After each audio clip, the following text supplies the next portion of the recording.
It's been 3 long years, everybody. 3 long years since I've talked about anything regarding Naruto. Boruto doesn't count.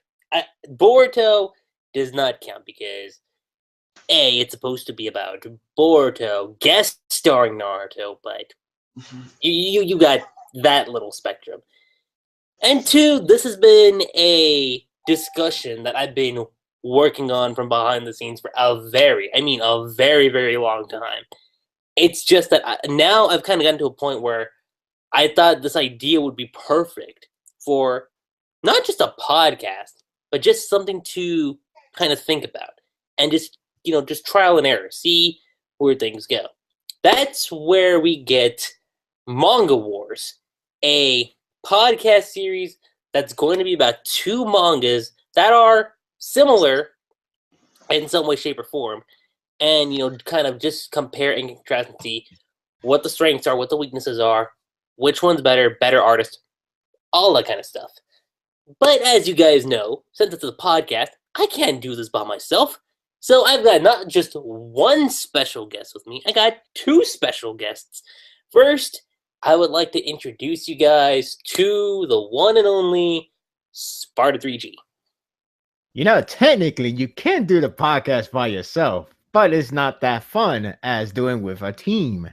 That could be consistent 1, 2, 3 members, extras, whatever. But right now we got I won't spoil it, but yes, I am part of that extra. Me, Sparda3g, here and talking about Manga Wars. Yeah, we're doing Manga Wars. I know I'm a guy that doesn't do a comparison, even if it's the same genre, though. Sometimes when it gets really too much of a same thing, like very similar, something like Black Clover and insert pretty much any battle shonen manga, maybe that's the time I could actually do comparison. Joking aside, I'm making an exception because this sounds like a fun thing to do. Despite the fact that I don't really like to compare that much, I am for a good discussion with Lucky Chi and another guest that I'm going to let you do your introduction now.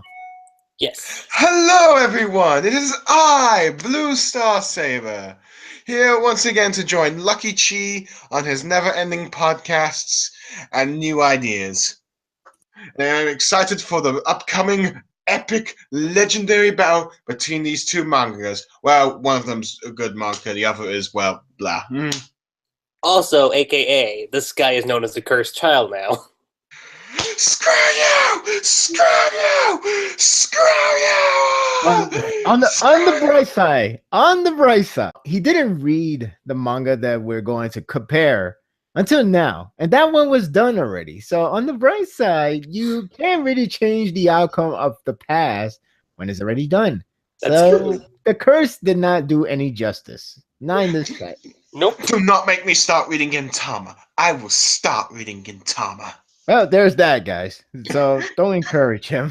No, don't encourage him, please. Or even better, I will start reading Tokyo Ghoul. We're not going there. We're not going. See if the series is not planning to end here, but it will end because of Blue Star, then you should know who to blame. So yes, exactly. Be prepared. Be prepared, guys. Just point all your nukes at Blue Star. Yes, Blue Star, the blame guy, even though 4 Life is as late as Kakashi at times for these podcasts. Better late than never. Yep. That's all I always say. Better late than never. Late than cursed. Oh! You had that coming for you. Anyway, shall we announce which mangas are battling out in this episode? Yes. So, the first manga we have is something I like to consider one of the greatest, if not one of the best manga series, even for shonen manga series of all time. That is Opart Hunter, also known as 666 Satan. Yay! Yay! Yay! That would be pretty hard to sell over here, wouldn't it? Yeah, because especially currently going on right now. Oh yeah, for sure. And then to my right or left, whichever side you guys want to pick, we have the wondrous, the great, the omnipotent Naruto. Boo! Boo! Boo! Boo! I'm finished. Boo! That's one way to start it off. Oh god.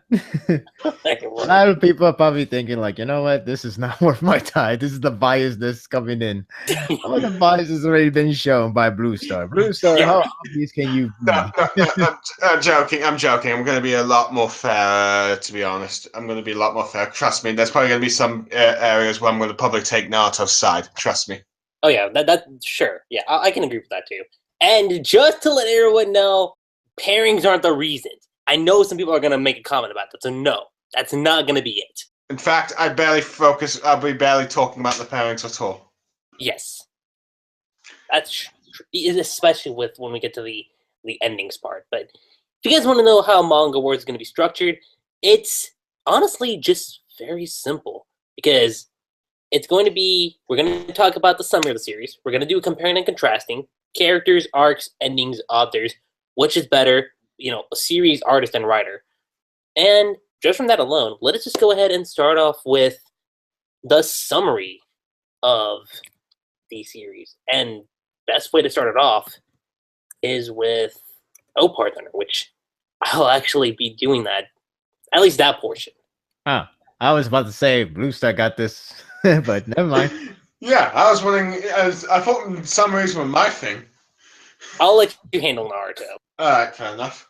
Okay, so for Opar Thunder, set in the near future, it tells the story of a teenage girl named Ruby Crescent who wants to become a treasure hunter. Following in the footsteps of her father, her objective is to find Opart, magical items hidden in ruins which grant people fantastical powers and can only be used by an OPT, Opart tactician. She soon meets a mysterious boy named Jio Freed, who, due to having a dark, lonely past, seeks to conquer the world. And that's kind of basically the synopsis of Opar Thunder. So now we get to Naruto, which I will let Blue Star do the honors. Let's see. Naruto. It was a story that once was told in epic proportions. It began with a giant demon fox appeared out of nowhere and attacking what was known as the great village of the Hidden Leaf. The shinobi fought to protect their village and many died. It was not until the fourth Hokage came and sacrificed his life by sealing the demon fox inside a newborn boy.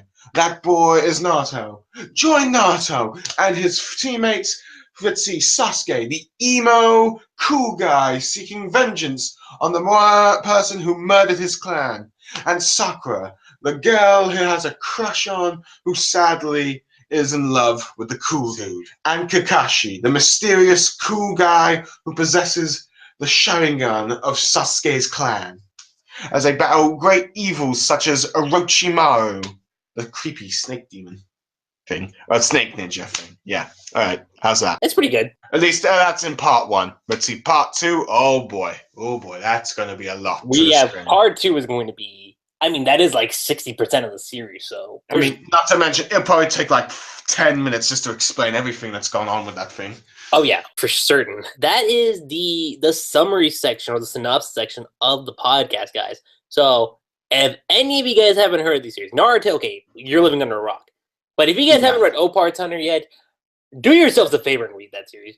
Do yourselves a favor and read that series, and then come back and listen to the rest of this podcast. Because if you're just going to be sitting here going like, oh, I'll listen to the whole thing. No, it from this point on, it is spoiler filled to the max. So keep that in mind. Mm-hmm. And that being said, we are going to get into the compare and contrast zones. Right off the bat, we are going to be talking about the characters, Naruto and Jio Freed. Let's talk about the main protagonists real quick. All right. So, interestingly enough, Naruto and Jio Freed have very similar background because they were both, okay, I don't want to say they were orphans. Naruto, at the very least, was an orphan. Jio Freed, on the other hand, was a kid, again, he had a dark, lonely past. The thing about that is, when it came to Jio, he was basically alone. He didn't have a place to stay. And basically, in a sense, he was kind of a bad omen. Most of it had to do with because he had, and this is where the similarities between Gio and Naruto come into play, is he had a demon demonic, that Sorry. demon, of course, is Satan. And then with Naruto, you have a demon fox. a demon fox, which was Kurama. Here's where the differences come into play. With Naruto, you have him wanting to be the Hokage, wanting to be someone who can gain the respect from everyone in the village. Jio Freed, on the other hand, he wants to not only have money, but he wants to conquer the world. And again, That's this is not where something you expect from a shonen protagonist, by the no, way. you don't. Not in the slightest. So, as far as who's the better character goes, I'm gonna first open that up to my fellow guests, and then I'll share my opinions on the matter. So, Blue Star. In many ways, the two characters are similar, I will admit. Granted, I feel like, for most part, Jio Freed eventually becomes the more mature one, the one that develops the most, in a sense. After all, they both start off as a bit bratty, in a sense. Well, granted, let's see, Naruto, it's a more obnoxious kind of thing. Gio, it's a bit more of a calmer sense in this sort of thing. Granted, both do mature during like the first halves of their series and stuff, and their developments in many ways kind of similar. Well, granted, let's see, by the time I'd say they got older, into like in their final time skip and near the end of it, there's a clearly sign at which one's more mature and stuff. Or at least the one positive thing about Gio is that he does not have the thing that was a negative trait of Naruto's character throughout part 2 was the Sasuke obsession. He doesn't really have that obsession like Naruto did in part 2 and stuff, which for many just kind of just downgraded his character. I mean, half the time you probably only enjoy Naruto's character when he's not thinking about Sasuke. When he's thinking about saving Gaara, avenging his master, thinking about his parents, that's when you're invested in the character. Gio Freed, you're like invested for most of the part, from like just throughout the entire thing. The bond he makes with his like companion Ruby, which was the beautiful kind of developed romantic relationship kind of thing. The sort of love-hate bromance with Ball, who we'll probably get to a bit later. But yeah, it's fun. The sort of mentor-student-like relationship he has with like Kieran.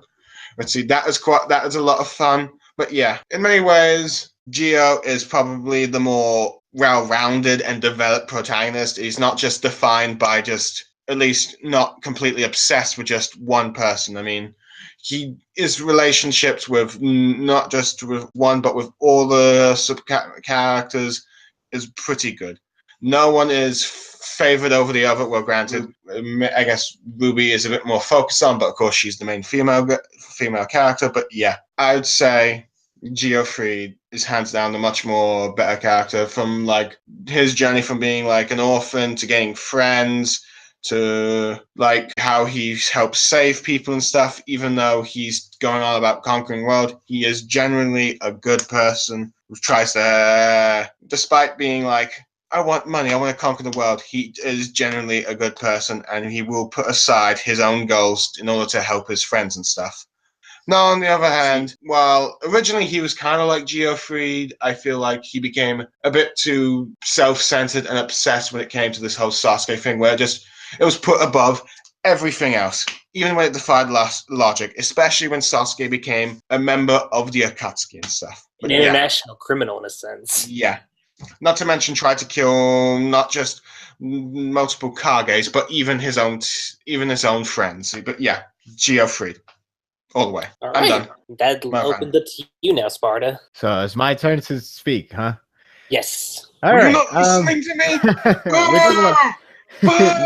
I was listening to you. It's just things has to come about for me and at my household. But anyway, so we talk about just Gio and Naruto, right? Yeah, well, right now we're just talking about the two main protagonists. Okay, this is conflicting because on one hand, I guess you could say that it's the amount of problems these two characters has in order for you to decide which one is better. I'm not saying it's all debatable if you consider good character, bad character. On one hand, you have Naruto, that has a long journey. And most of the part one journey was very pasted well to the point that you really care about the protagonist. Even after being so whiny and bratty, he wasn't to that extreme level. It was up to the point that you feel sympathy with him, especially when you like slowly see him gaining that respect that he deserved or wanted to get.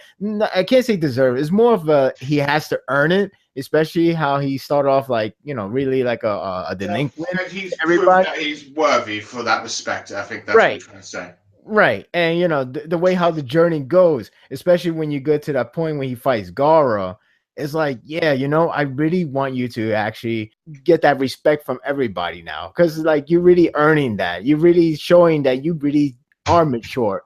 And, you know, you're like that guy, you're that guy that you should no longer be in the background because of everybody sees you as a delinquent. You know, your classmates outside, everybody's always looking at Sasuke. Everybody think you're just a loser and all that stuff. And then you keep going on and on with later on in part 2. But once you hit to 450, that's like, it's such a great moment because you finally see him achieve that goal. I can't say dream because his dream is technically to be Hokage, but his goal is to have that respect. And when he got that respect, it felt great. It felt like an ending. It should have ended there, even if you have a couple of plot holes, but it doesn't matter. That one just felt so rewarding. He was like, yeah, I finally see my man. Naruto got his dream. So on that hand, that's really a huge advantage point over Jio. On the other hand, with Naruto, some of the parts of his characters are really iffy and very questionable in terms of like what you want to make him out to be, especially when concerning with Sasuke. Now, again, early parts with him and Sasuke were fine. They were normal. They were rivals, whatever. It's something you see a lot of Japanese anime, manga, the way how they exaggerate to the point it could be a couple, even if they are, whatever. But the point is, it's like that whole exaggeration or that little bit overtone. Eventually, it will become overbearing. And it's not because like you don't want that love, you don't want that romantic. It's not that. It's more of like how the character is portraying. And unfortunately, with Naruto portraying his character to be like obsessed with Sasuke, and Sasuke is the guy who has not much of a respect to be shown for his friends or Naruto. So it almost comes out very petty. It comes out very a nuisance to your viewpoint because it's just seeing a guy who just had a great moment in the last arc, which was the pain invasion arc. It was just a great moment because he got his wish, and then you see him all bowing down, act like a puppet, a dog, whatever, on a leash. It's just weird. It was just like it comes off such a polar opposite of what we want to see. And then there's some other dialogues he says, you know, the greatest dialogues of all time, the coolest guy ever. Even though he pretty much killed your parents and killed like thousands of shinobi. Right. It's a lot of strange choices of his character. It's a lot of things that it just gets overbearing. And, you know, the ending didn't do too much justice for him. It only did more justice to his best friend Sasuke than him. So it's really hard to say which is like it almost balances out, if not the negative kind of overshadowed positive, mainly because it's the ending, mainly because he is right at the breaking point of his character to become finalized, getting conclusion with the whole Sasuke, the Hokage, and I guess you could say the bonus love interest, but everything just feel like everyone else is doing the work. He's just there like, there was a term, I forgot how people use it. What term they use. I don't want to call it a plot device, but he's pretty much he's essentially like a character that's just being developed. Like a satellite? He's like a satellite. Plot-driven story? I'm sorry? I thought it was plot-driven story you're referring to, but yeah, satellite character works. I believe satellite character might be the word. The only one I can think of is Flanderization. But that's right. If I got the wrong word, and you know, try to correct me. But my point is, it's like after 450, after that arc, everything else felt like it was just working itself out for Naruto, rather than him Naruto just spouting out the exact same dialogue, exact same wordings. It becomes redundant, and it sucks that it happened that way. Honestly, I feel like the only time he was a character post-pain arc is when he was interacting with Killer Bee and his parents. Right. Those parts were great. Those parts were fun. They were fine, but like when it concerning to like the main villains, the Sasuke, his friends, even it just becomes so static of his character. I don't know what happened there. Maybe he just got like, oh, I can. Well, there was a volume that did say that Kishimoto actually said like, oh shoot, I forgot. I got to write more of Naruto. Don't worry, I'll write more of him soon. Like, your main That's guy, your main dude. protagonist. You got to get a lot of work there, buddy. So And again, he did end up using too much of the character at some point during the war arc. Kakashi. Like, Kakashi. Oh, Kakashi. I thought we were still talking about Naruto, but We let's are. see. No. I was answering your question about the whole using too much character because I still remember he said like, "Oh, I'm gonna use a little. Sorry, I'm gonna use a less Kakashi in this time because I don't want him to be overshadowing everybody." But the fact that Kakashi himself has had long absences from the plot. Sorry. There's that. That's cool.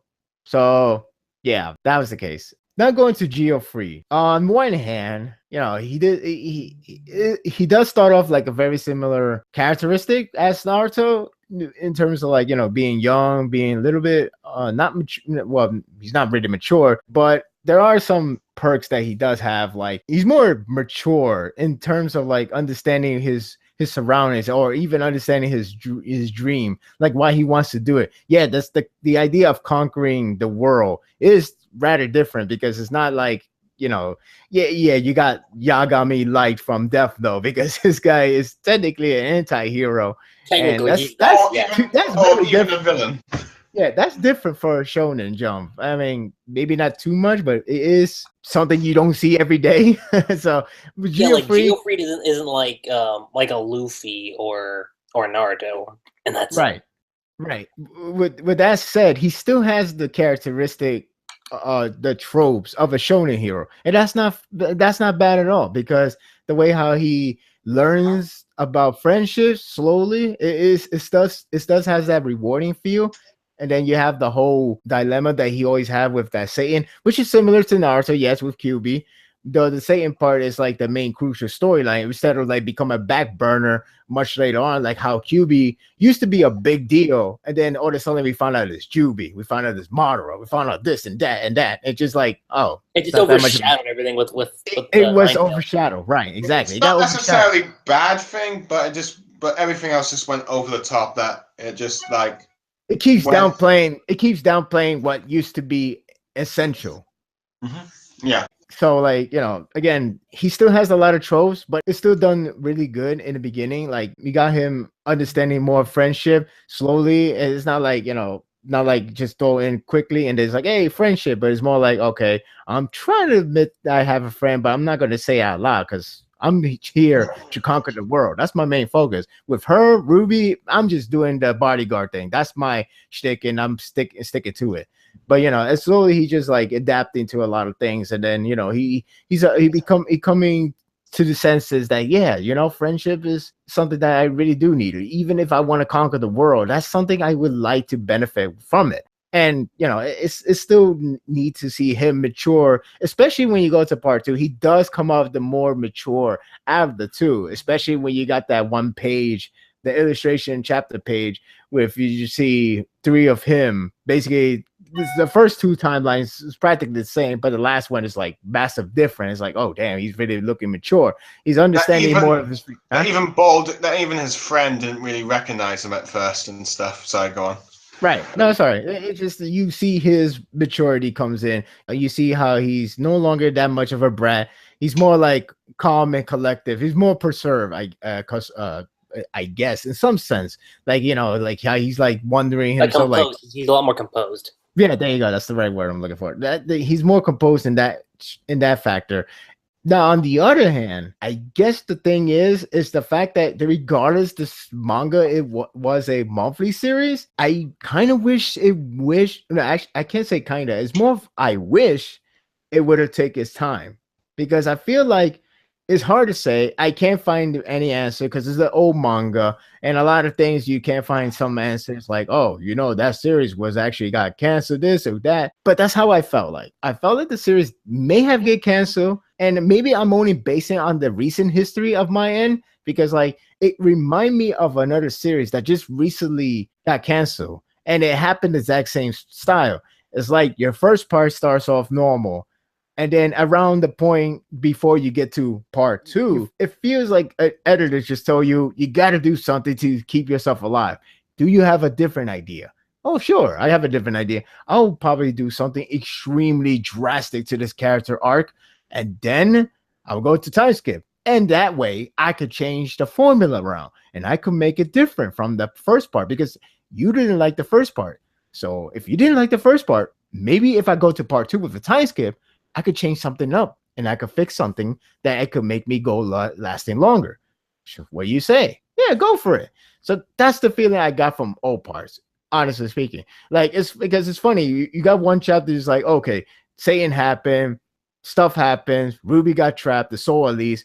And then it's like, don't worry, we'll find you, Gio, no matter what. Next chapter. Well, damn, it's been 4 years. It's like, what? It's like, how'd that happen? 4 years? What? It's well, like, at least it's better than what Fairy Tail did with its first time skip. yeah, That's true. That's true. But it kind of gives you a heads up. This one, it just did it. Because the way how it flowed, the narrative flow, it gives you the idea that it's going to be like no time skip, if not a very, very small minimum number of time skip, like 2 months later. Like, you're telling me you're trying to find this guy for 4 years and you still can't find him? Oh, granted, I do like how much older the characters are. It's just how they got there. But that's the thing. That's the thing. It feels like it's a saying like, okay, maybe you don't like that much of part 1. So maybe if I could go part 2, I could fix a lot of things. I could change a lot of things. I could make Gio more mature and a different character sort of way as well. And that way I could stay and write this manga. Should I go for it? Yeah. You know, that's the feeling I got from this. Again, there's another series I could compare it, and if you read the series, you'd be like, "Huh, that's similar." Only this one actually got a little longer time to actually get a conclusion. Even though, well, we get to the story part when we get to that. But let me go back to Gio. So on the other hand, because of the pacing went rush in some way. You cannot. It didn't let you take in for a lot of factors that happens in part 2 with Gio after Ruby was rescued, but everything else is like became kind of like just there. He became just there until the very last part of the arc. And when it comes to getting your dream, I guess you could say he didn't get it. So it's like, well, that was too evil, so I might as well go to the different planet. And that doesn't feel that accomplished, it just feels better fast-paced because he take care of many things within the last 2 chapters. And the last chapter, he take care of one major thing with more of a Naruto-esque of the very borderline typical cliche standard, which is not a good thing. And then he decided to go out. It's like, okay. So because of that, it kind of feels incomplete. It feels incomplete because it's just, you don't hear much about him and his wish that often in part 2, which is a bad thing. Because I'm not saying you got to be reminded 24/7, but you got to be back on his side for a while. It depends how you see it. Do you want Naruto, who has some bad problems, but at the very least he got his dream, and you did take a time to see how his dream got it. On the end, or you see Gio, there's like a more mature standard level. There's some good parts, but the wish thing didn't get through. Well, granted, I guess the manga did try to say he did kind of technically with like how he managed to connect everyone, but that's about it. But it's kind of like, I suppose you're like a noble. It's like you've got a hero in all, but in Switzy rank or title kind of thing. But the thing is, he hasn't in part 2. He hasn't shown much until like once he got the Ruby part solved, everything else just like work itself out. I mean, he didn't get much in there just until the last 2 chapters. Technically, more of a last chapter, to be honest with you, because it's like yeah, you got Ruby, and then we just have to take care of Zenom and Chala had Chala, I guess, throughout the entire. And if anything, this guy stole the spotlight more. The way how it's shown, ball, if anything, which is weird because it kind of reminds me of Sasuke taking the spotlight as well. I don't know, maybe the Kishimoto brothers have the thing of a rival or secondary main character to be the spotlight of the two. I don't know. I mean, maybe Ishida would do the same. Oh, Hide seeing the good ending while he just die in the background somehow. You're a lot more critical than I thought you'd be for that. Yeah, well, when we get to further comparison, you'll be surprised. But Fair enough. But anyway. yeah, but yeah, that's my view. I guess if I had to pick, oh boy, I feel like I'm in the lose-lose. Well, okay. Well, this is probably not. This doesn't really work anymore. But just pick the lesser of the two evils. Kind of ironic. It's hard because I really did enjoy Naruto's journey in the beginning. Yeah, I'd say in many ways, I'd say Naruto. If it was just Naruto Part 1 journey, I'd probably put Part 1 all the way to Pain arc. Top. Oh yeah, that true. That too. But with like the third part with like the warfare stuff, yeah, I kind of favored Jio. Maybe you know what? I'll just pick Jio just to be on the safe side. I just picked Gio because less harm. No, like again, Gio is not a bad character. It's just you kind of wish it was the story went a little longer just to give in more of his key detail of his character. Again, once he got Ruby back, the last arc, he's pretty much there to kick ass, and that's it. I do like the fact that he did understand what it feels like to be in a family with a parent. That I like. That I forgot to mention. But that's one of the better parts of that one hand I was talking about. So yeah, you know what? I'll just go Gio just to be on the safer side. All right. That just leaves me. So I guess we can just talk about Naruto first. From the beginning, I mean, let's be honest. He was a brat. Okay, well, they both were brats, both Naruto and Gio. With Naruto, of course, he was an idiot. And that was shown time and time again. Like Sakura pointed it out, Sasuke, Kakashi, third Hokage, like, you name it. Everyone was like, this piece of shit, nah, ain't going places. But no, what you see, like, you see a gradual buildup with Naruto's character. Like, that whole instances with Mizuki, like, that was the very first time where I was like, I want to see how this kid actually accomplishes this stuff. And, you know, he does it time and time again. He did it with Zabuza. He did it with Gaara. And then he tried with Sasuke, part 1. He tried with Sasuke, but ultimately it didn't really pan out. His stance on the Chunin exams, like, people started to recognize him a little bit here and there. Like, Sakura started giving him a little bit more respect. You had Hinata, you had Shino, you had, like, all the K11 were like, whoa. Okay, Naruto. Especially when he defeated Kiba and then later Neji. Oh, yeah. Especially those two fights. After those two fights, they were like, yo, like, Naruto can do some crazy shit. And, you know, that it even shows, like, how far he was willing to go, even during the Sasuke retrieval arc. That was fantastic. With part 2, I'm going to say this right now. When part 2 started off, I didn't mind Naruto all that much. In fact, I was like, you know what, I was a little curious how he was going to get Sasuke back. My issue with Naruto's character in part 2 is it didn't happen initially. Because, yes, the whole Sasuke thing, did it feel a little overwhelming? Sure, it kind of did. If anything, it just felt a little distracting. Because I always remember this line. It's when he reunites with Sasuke. And here's the thing. Sasuke brings up a good point. He says, like, you know, shouldn't you have spent more of your time training to be Hokage than trying to chase after me?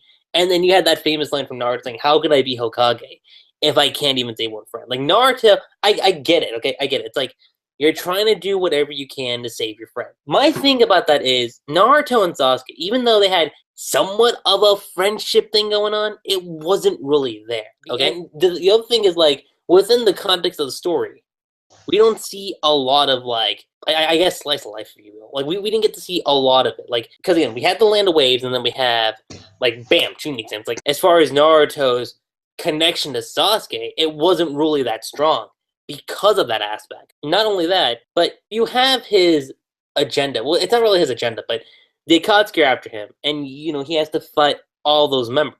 And for the most part, here's the thing. When Sasuke's not in the picture, Naruto's not a bad character. I think he still maintains some of his perks from part 1, which is good. But whenever Sasuke's in the picture, he always, and I mean always, like sets aside everything else, and that's been shown throughout the story too, especially after the paint arc, because like Sparta said, Naruto was able to achieve a goal and being accepted by the village. That's something he's been wanting to do for a very long time.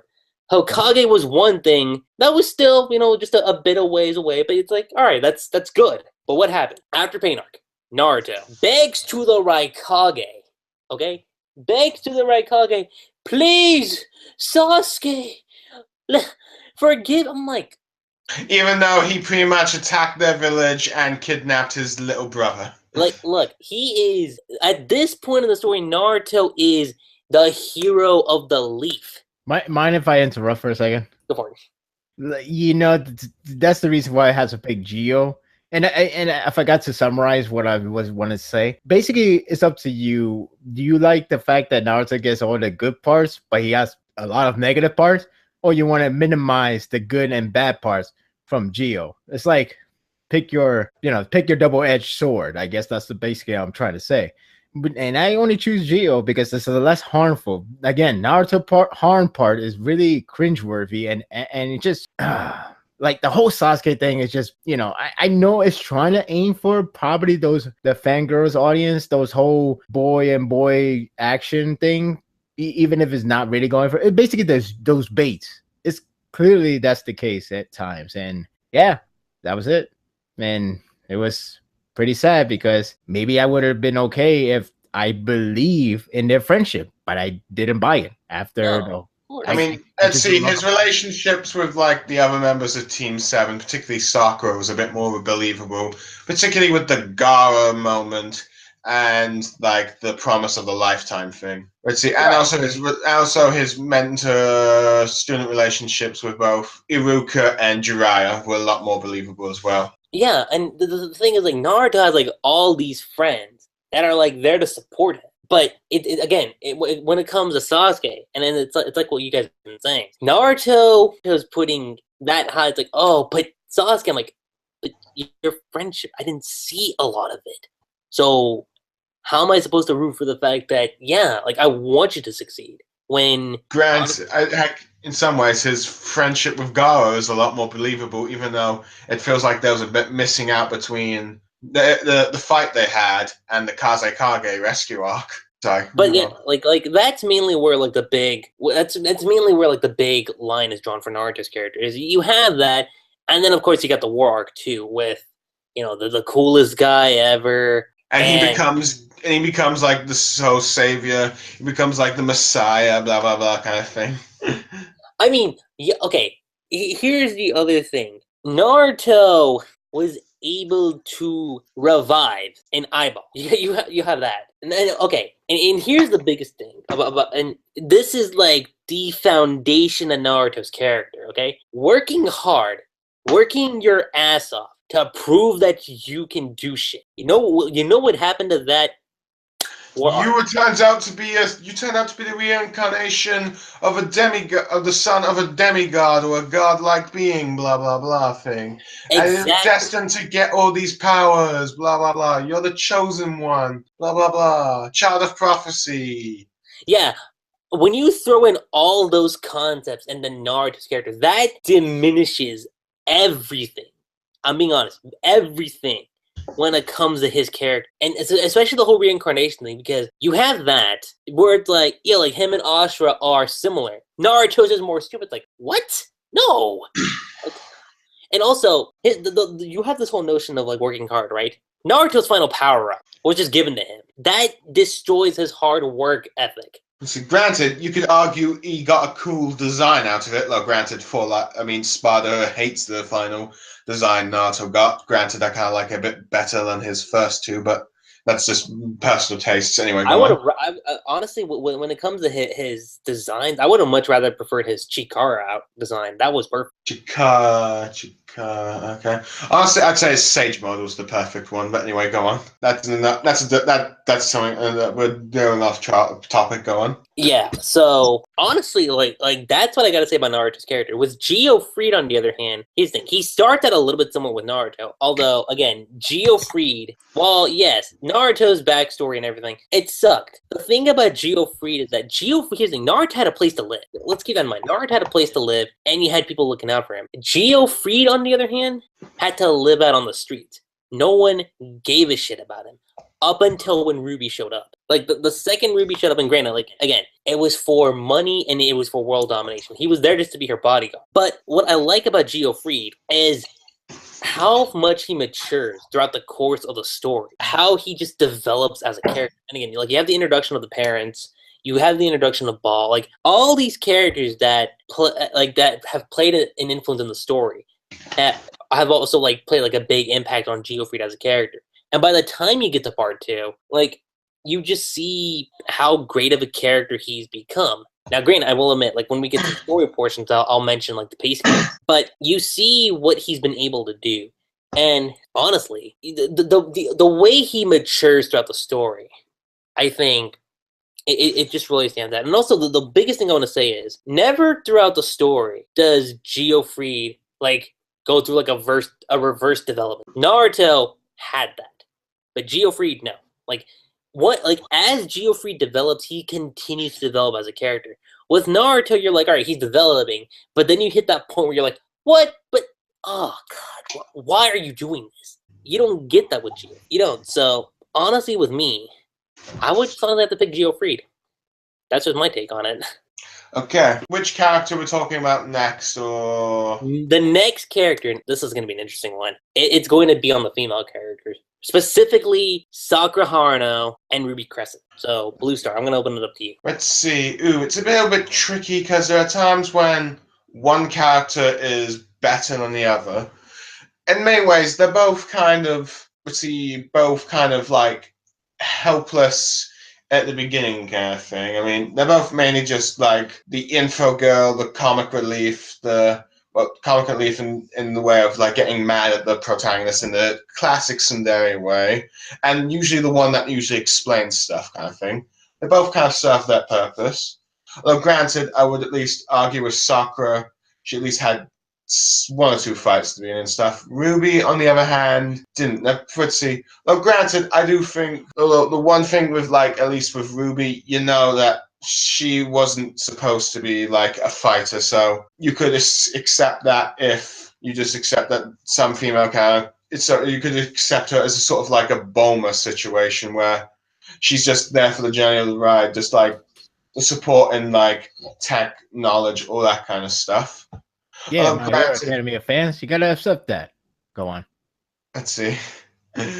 I see what you did there. Anyway, but see, look, granted, I feel like one thing, at least part one, let's see, first half of Ruby had over Sakura is that we did actually have a bit of background. Well, background of who her parents are, like, of least family ties and stuff. Because the only thing I think we had of Sakura and her family throughout the entire manga was like a quick shout from her mother from off screen says, "You're gonna be late, honey," and stuff like that. Or that might have just been the anime. And granted, we didn't learn anything about Sakura's parents until a freaking movie. That is the anime exclusive. Just wanted to say that. Okay. So we got nothing of Sakura's parents in the manga, just that she has parents. I mean, it took a freaking movie just to finally learn who her parents are. At least with Ruby, we at least knew about she had a dad who apparently died, and she wants to continue on his work. So at least we know the one advantage Ruby had over Sakura is she appeared to have more of a genuine goal, not just, I want Sasuke-kun to like me kind of thing. Which, granted, because we never learned why she wanted to be a ninja in the first place. Granted, I'm not saying that Sakura's development in part 1 was bad. It was just like terrible. I mean, there were some good parts. I mean, her becoming friends again with Ino after just deciding to be rivals and stuff. Her vow to become stronger and like the cutting of her hair. And finally, promising Naruto that they'll go rescue Sasuke together. They'll do this together and stuff. and let's see, she decided to go train with Tsunade. And in many ways, when they both began in the time skip, though granted, it took like halfway of the time skip, the final time skip, in Satan 66 for Ruby to finally appear. So that, yeah, like halfway, we don't get, it's for like 10 chapters, we don't get any sort of Ruby kind of thing. And let's see, when they're both like reintroduced in like the older time skip of their respective series, they're both like more older, mature, and they're both stronger. They can both take part in the action fight, and it's like Sakura was pretty much a medic with like awesome super strength punches and the likes of smashing crates and all that stuff that just like terrifies Naruto and Kakashi. And she had a brilliant fight against Sasori. Like, in many ways, it's, for me, her team up with her and Chio against Sasori is like from what I've seen so far in all the shonen mangas I've read, still the best fight I've seen with a female heroine and stuff. Granted, you could argue that the ending is a bit iffy, but let's see, it's still like the best fight and stuff. It feels like, in many ways, it feels like a battle that you could have had with a protagonist, like a shonen hero and stuff. But unfortunately, that doesn't stick. And with Ruby, let's see, when it was revealed that she turns out to be one of those angel things that the Seto government is after, or Stia government, or well, the government in Opart. The Steve government, that's what it's called. It's called the Steve government. The Steve government is after. Turns out she is one of those beings kind of things. It's when she awakens her powers during like near the end of like final arc of like the sort of second part of the first time skip thing, where she unlocks her powers and kind of seals herself inside Jio to stop Satan. When she comes out again, she now has abilities and stuff, and they're actually quite fun. I mean, she has the ability to she's like a sort of Ant-Man, but like Ritzy kind of thing. She has kind of like, she can shrink herself, and the way the manga did it in like the two battles she was in, like the part times in the time skip again in the final arc thing, was quite good against like that Gif, it's one of those big four members, and later that sort of girl that dresses like a skimpy cat kind of thing. I mean, the way she used her powers in those fights were quite good, quite good. Both girls shown to be quite tactful and good at kicking ass and stuff. Unfortunately for Sakura, it just kind of stopped with Sasori, and we didn't really get any action, really. Granted, the closest we got was Sakura attempting to punch Sasuke, which we all probably would have liked to see Sakura punch Sasuke, to be honest, when it came to the later part of the series. But yeah, she's willing to fight Sasuke and stuff. So granted, Yamato intervened. And then it was kind of like nothing for like 3 arcs. I mean, the closest we got was her KOing like one of Pain's summons, a giant centipede kind of thing. Now, granted, that was downplayed in the anime because Shikamaru took out 2 more of those, but hey, that's another debate for another discussion. And then when it came to like the Kage Summit arc, she kind of regressed into like, for many it was like the fangirl kind of thing with like the Sasuke thing. She couldn't like, a confusing, love confession to Naruto and her attempts to like kill Sasuke. She just couldn't do it and all that stuff. And then it seemed like, it was like, wait, does she still love Sasuke, like with the war stuff and that stuff? And when it felt like whenever she got a moment, it was undermined by either getting saved or something involving Sasuke. And sadly, she ended up apparently marrying Sasuke, although that still remains, and having a daughter with Sasuke. Although, granted, that part remains ambiguous if you've read Naruto Gaiden and stuff, which I haven't, but hey. Let's see. Well, with Ruby, reunited with her father. I'm not going to spoil that just yet because that's going to be for like possibly the next few character things and stuff. But let's see. The shock of like, with what happens with her father thing, it ends very satisfyingly and stuff. Let's see. As for her relationship with Gio, because it kind of becomes a bit romantic, as clearly they've become like the most important person to each other kind of thing. Let's see, there's like a tease that, are you asking me out kind of thing, although it doesn't feel like, what the ending doesn't really feel like it confirmed whether or not those two got together and stuff, but in many ways, since Opat's Hunter kind of ended quicker. I'd say there was no kind of assassination with like Ruby's character development. While you could argue it was rushed towards the end, let's see, I will say it at least ends a much more satisfying than Sakura's.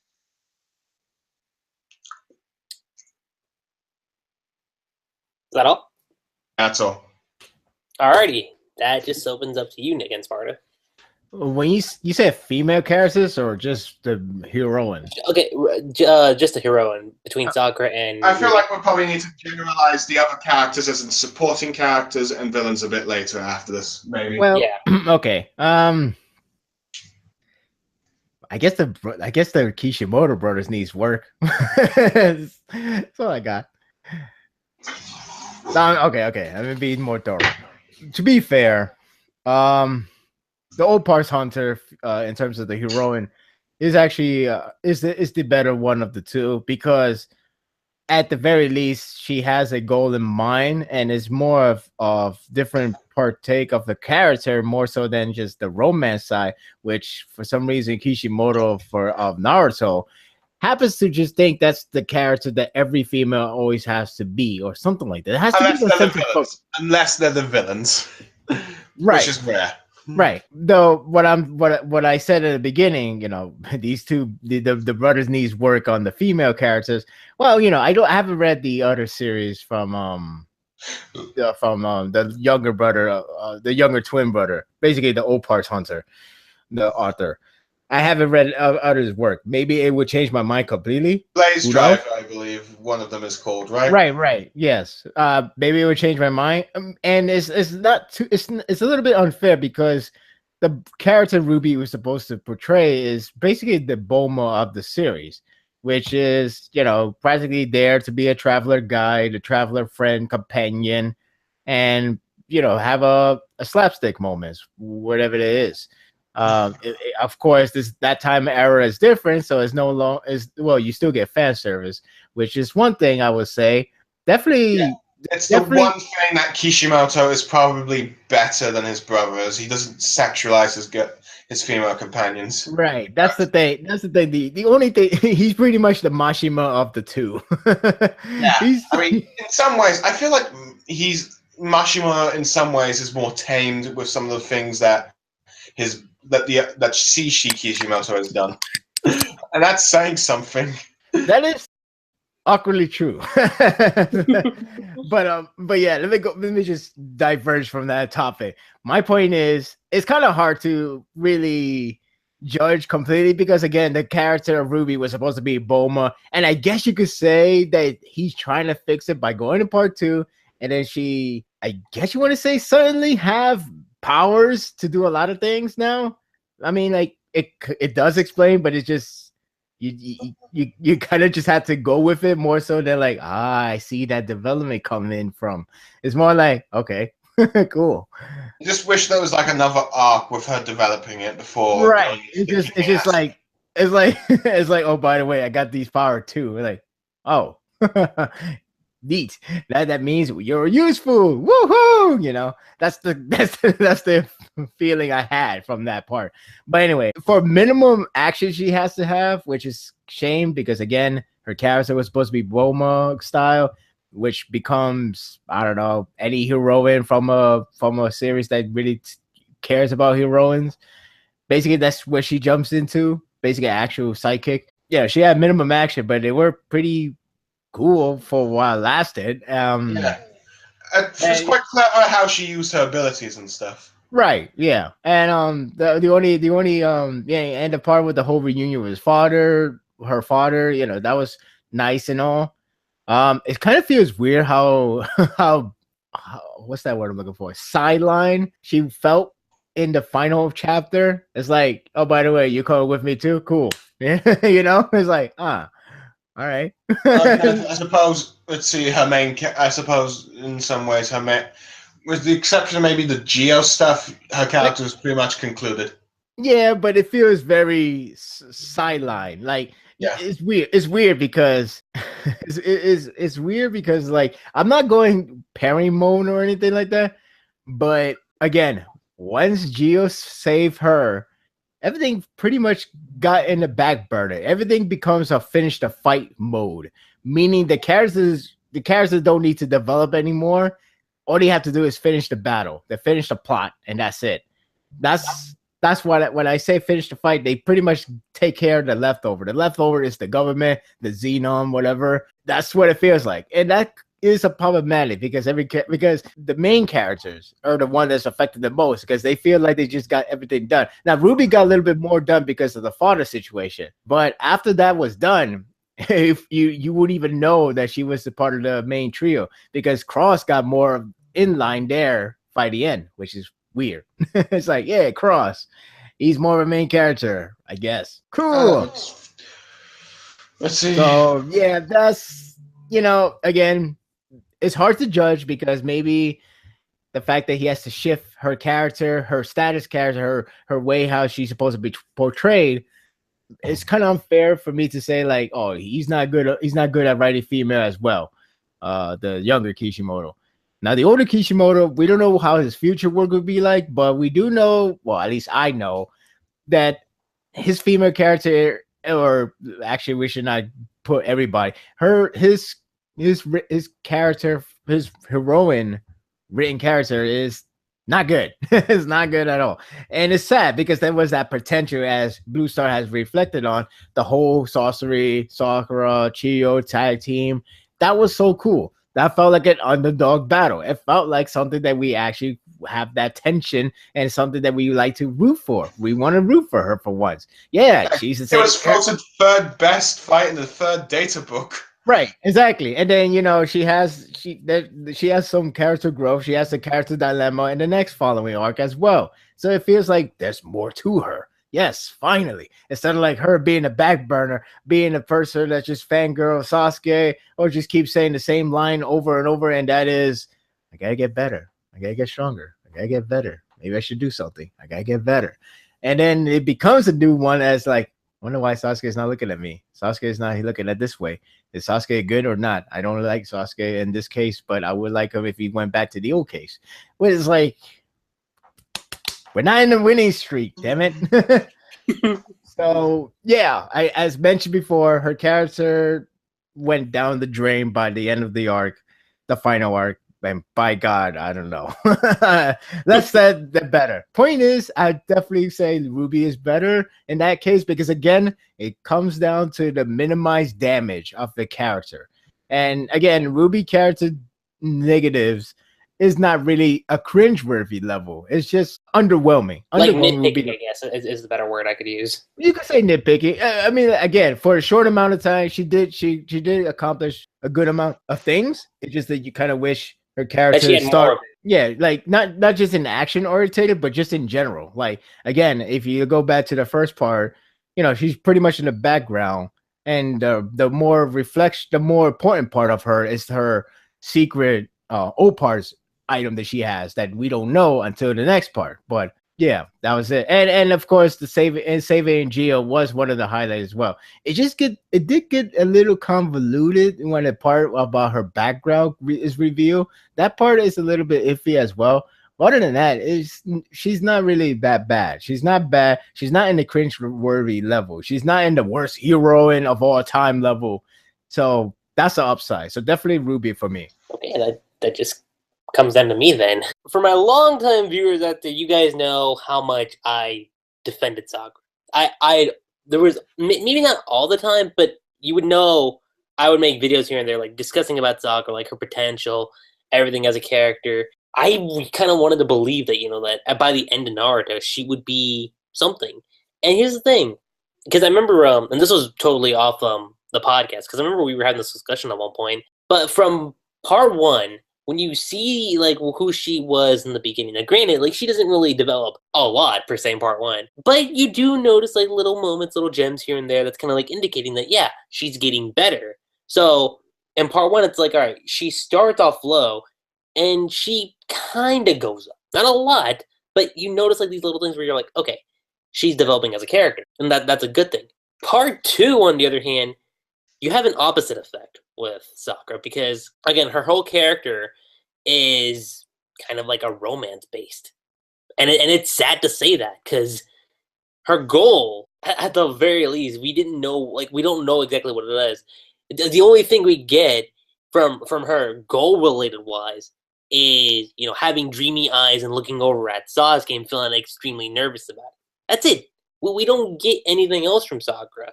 Now, okay, sure, in the anime, because I don't know if it's in the manga, but I know in the anime, there's that scene where she says that she wants to be the strongest kunoichi. We don't see that. We see like instances like Blue Star mentioned, the sorcery fight. We see it there.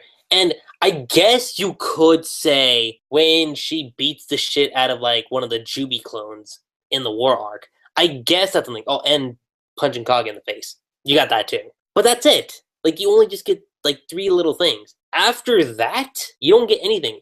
And it doesn't help that Sakura, after the, I guess, Saiyan Sasuke, once the reunion with Sasuke happens, like the first time in Shippuden, or part 2, she gets sidelined immensely. And it's sad, because after that point, like, you don't really get to see her fight as often. She's just like, oh, it's, I mean, there. there were like cases where it could have shown her fighting, like when Team Yamato arrived with the Kazu arc against Kakazu, or against, let's see, the Team 7 and Team 8's battle against Toby. Of course, let's see, she's told to go to help Shikamaru with Hidan, but Shikamaru takes care of that quickly, and the whole fight against Toby was done off screen, and anything with Pain was just like all done with Naruto at the end of that one. Yeah, like, see, that's the thing. Like, there's an opportunity, but it's never taken. And I remember there was an interview, like, a very long time ago, when it came to Sakura as a character. And I think Kishimoto, like, we're talking about Masashi here, I'm not exactly sure if this is, like, word for word, but somebody asked him about Sakura's spotlight as a character. And I think the answer he gave was, I kind of forgot about her. But there's also, like, another interview that he said he was going to try better to do... to be a heroine, because I think that there's like 2 different versions of an interview saying about Hinata being the heroine and stuff, but it's very hard to tell which one he was being serious about at this point. Yeah, if I had to pick between the 2, I'll go with the aspect that he just kind of forgot about Sakura, because unfortunately, it's kind of shown in the manga, because she doesn't really get to do that much. And honestly, like, yeah, Sakura does kind of develop throughout Shippuden, or part 2 in this case. The thing is, after Pain arc, it's the same thing with Naruto. What happens? Kage Summit arc happens. You get the Sasuke scene. She's about to kill him, and then what happens? She stops, because love. Honestly, I don't mind the fact that she just can't kill him. Or granted, it shouldn't be about the love thing. She just can't bring it herself to kill a former teammate and stuff. That kind of thing. If it was like I just thought I could kill a friend, but I just can't, kind of thing. I mean, she still sees him as a friend, at least like that. I mean, it's kind of like with Attack on Titan kind of thing, because, you know, where the Aaron's group of friends that's still remaining in the Scouts find it very hard to try and kill Ryan and stuff when they're battling him and stuff. You know, that kind of thing. That's true. You could bring that up as a comparison. But I mean, yeah. That's the thing. Sakura has her moments to shine, but I feel like they're very undermined, because when she gets it's just like very brief, and you're just like, oh, like that happened? And then, because she takes down one of the Jubis, and then Sasuke and Naruto have to like come in there to protect her. And I'm like, what? Then you got, after the Kage fight, she does something good, and I'm like, I like that. Then you get 693, and it's like, it's like, what are you doing? No. So, and also you got the ending. And final arc essentially like killed anything redeeming about Sakura's character as a whole. Going to Ruby, though, here's the difference. When I look at the Naruto series, we don't know so much about Sakura. We don't know so much about her goals aside from wanting to be with Sasuke. That's it. That's the only thing we get. We don't get to see a lot of growth and a lot of development with her character. And I mean, look, the pacing of all parts is one thing. But Ruby as a character, here's the major upset that Ruby has over Sakura. Ruby is like essential. Like, she is a essential character. Not just to the characters of all parts, not just to Jio Freed, but she is like to the core of the story. Like, without Ruby, half the stuff that happens probably wouldn't have taken place within the Opar Hunter story. And that's an important aspect too, because again, with Ruby, we get to learn that she wants to be a treasure hunter, and I think that's cool. Sure, she does get sidelined like here and there, but her importance to the story is definitely greater and can definitely be more noticeable. That's for certain. And sure, her power up, while it's cool to see, I do wish that was foreshadowed. That's it. Because it did feel like it was out of nowhere. But for the most part, it was like, okay, you had to deal with it. And when she got the power up, I think it was cool. I think it was really cool to see her develop as a character. And again, big upset for Ruby opposed to Sakura is that Ruby, she develops and she continues to develop. Sakura doesn't get that. Like, Sakura gets something, and then 2 seconds later, oh, Sasuke can. In some ways, I kind of feel like if they went somewhere with that whole her once to learn wood style thing, she could have become a bit more essential to the plot, because it seems like we're going to be focusing on tailed beasts and stuff, but that didn't happen. No, that didn't. And when it comes to her dad, that's a big important thing about Ruby's character. And again, she is like essential to the plot. And you don't really get that so often with like female protagonists like in a shonen series. Because usually it's like the dudes. Like you usually just get like the dudes that are like essential to the plot. It's never really the female characters. So that honestly is just a big plus for me. And that's also one of the reasons why I'm going to give Ruby the edge over Sakura. That's pretty easy to say. But that's what I think. So again, like with Jio over Naruto, it's going to be Ruby over Sakura. As far as main characters go, like that's it. Like you just got Jio and Ruby. They're like the only main character. I mean, you also got Kirin too. I think that'll fit more into the side character stuff. So yeah, we get done with the main characters. Now let's talk about the side characters. So let's see. BlueStar.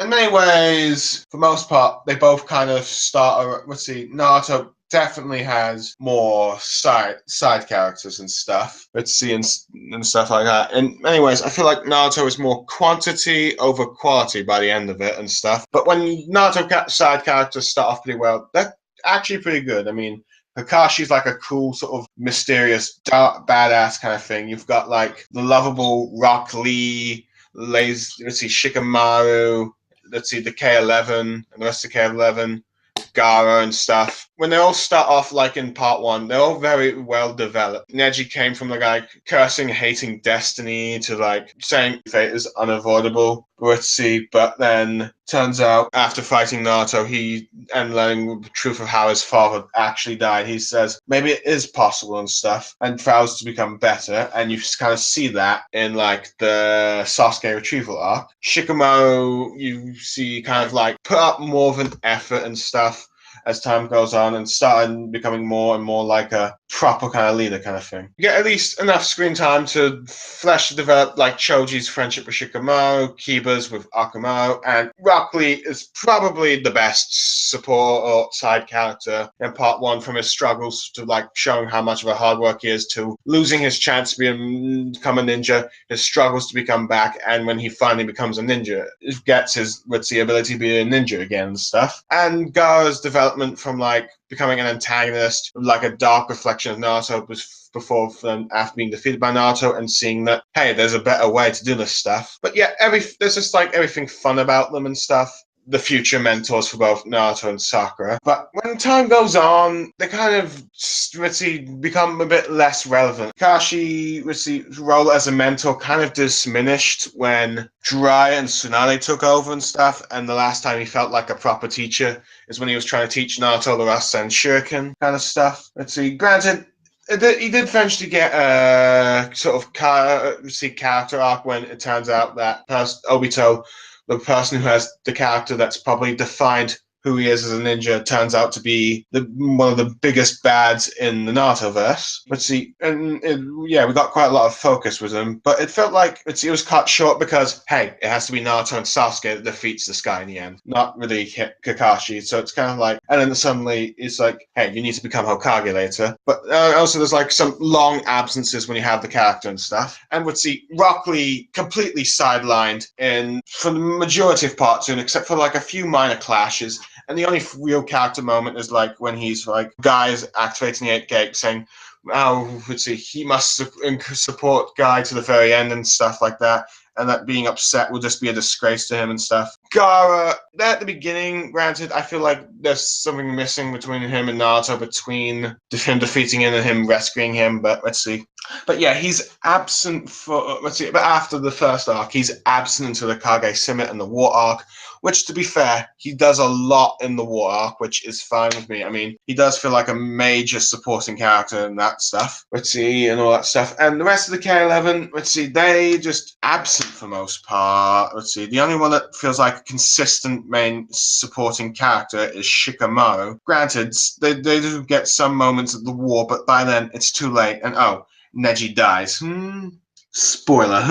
And in many ways, the fact that he died to try and get Naruhina to happen is very insulting, kind of thing. And heck, it feels like, and Tsunade felt like, well, quite recurring for like part 2 and stuff.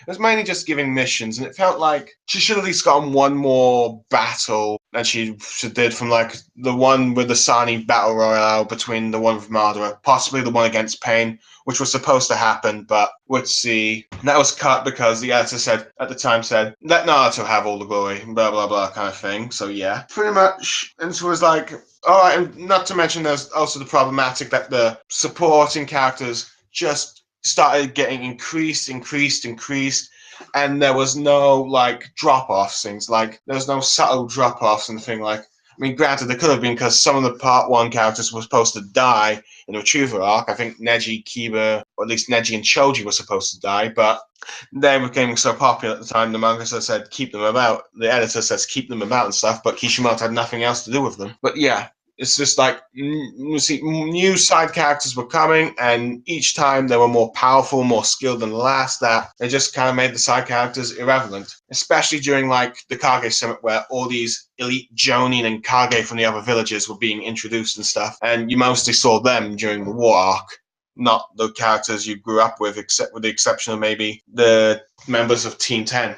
Let's see, now with the Opat's Hunter, let's see, for most part, well, more and more characters come along the way. The old ones aren't really forgotten. I mean, the most recurring important character in the series, besides perhaps Jio and Ruby, is Ball, who kind of develops from this from this like village, town, city thing that's been like taken over by the government. Let's see, he becomes like a helpless young kid who like turns out to be an OPT user, and he develops from like this kid without confidence to like a very skilled OPT, in some ways more skilled in Geo in some regards. Though granted, he's a bit of a pervert, thinks too much about women sometimes. Particularly one of the motivations to get serious in the fight is when Ruby pretends to say, hey Ball, if you win this fight, I'll give you a kiss.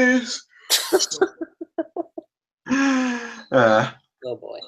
The mentor that Gio gets in Kirin is he's like a mix of Kakashi, Jiraiya, and Kisuke Uehara from Bleach in all in one, and he's just amazing and stuff.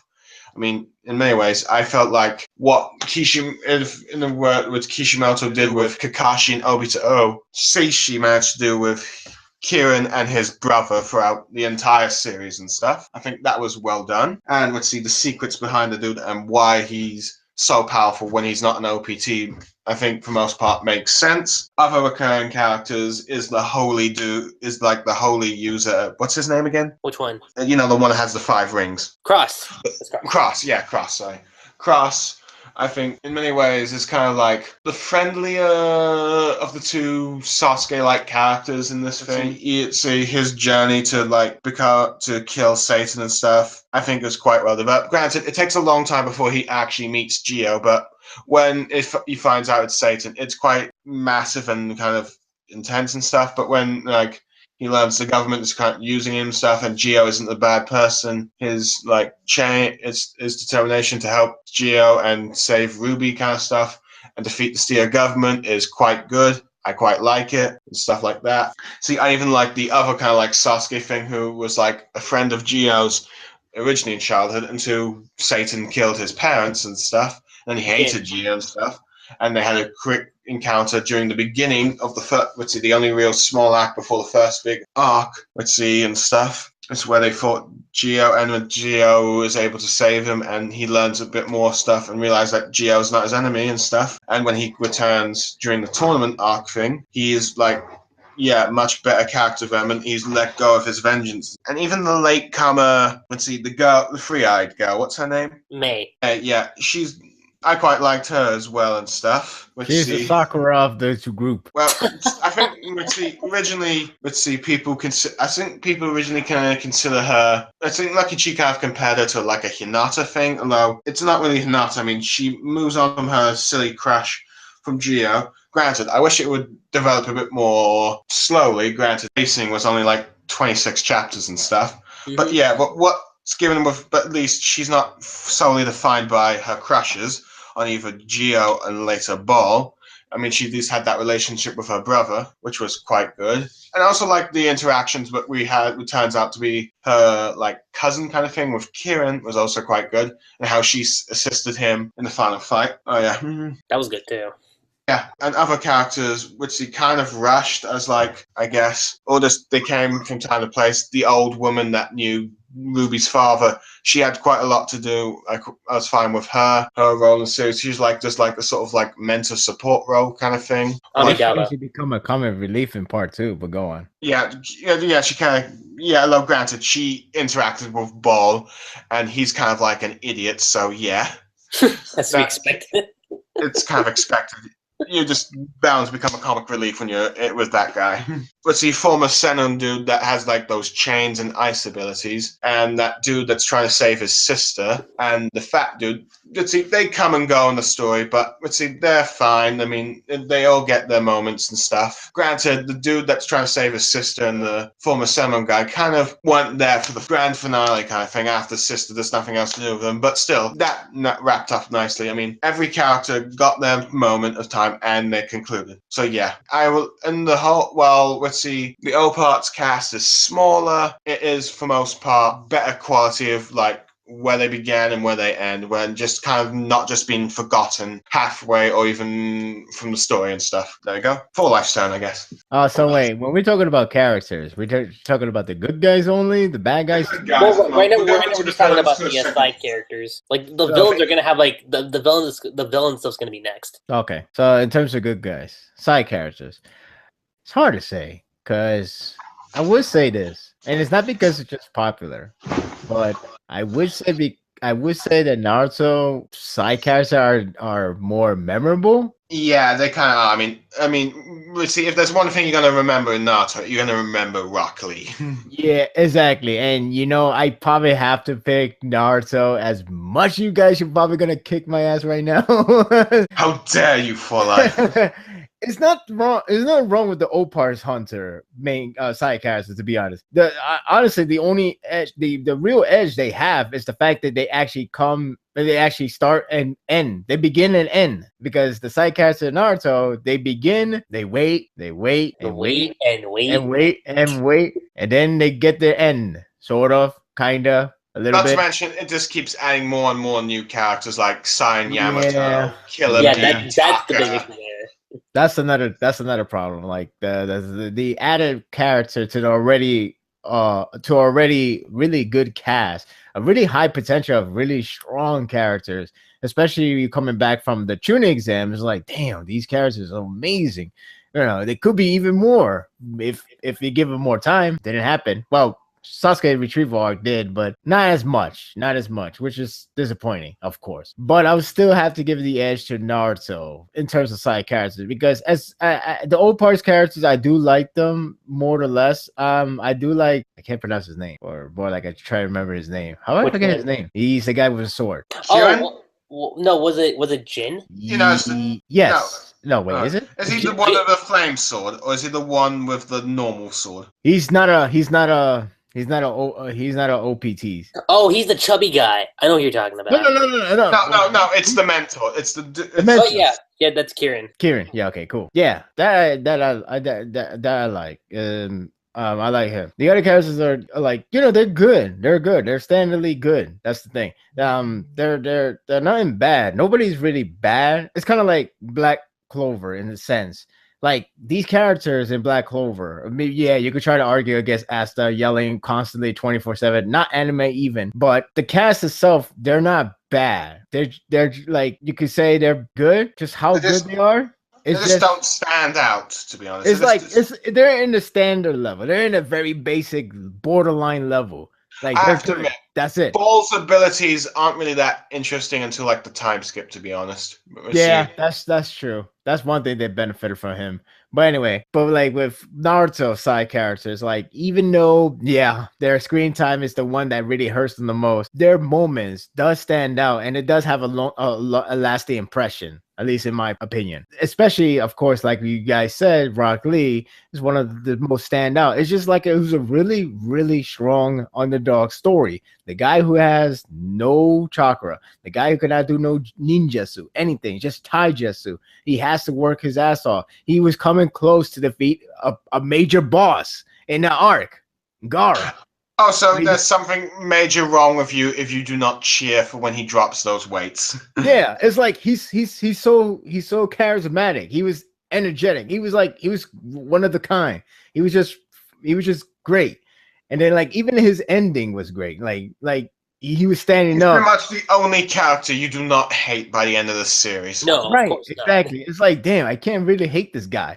And then you got other characters like even if you don't compare him, even if you don't see him the same level as Rock Lee, they still stand out on their own rights, and they all like have that potential. Some has that potential and never succeed. Some has the potential and exceed it, but it takes a long time.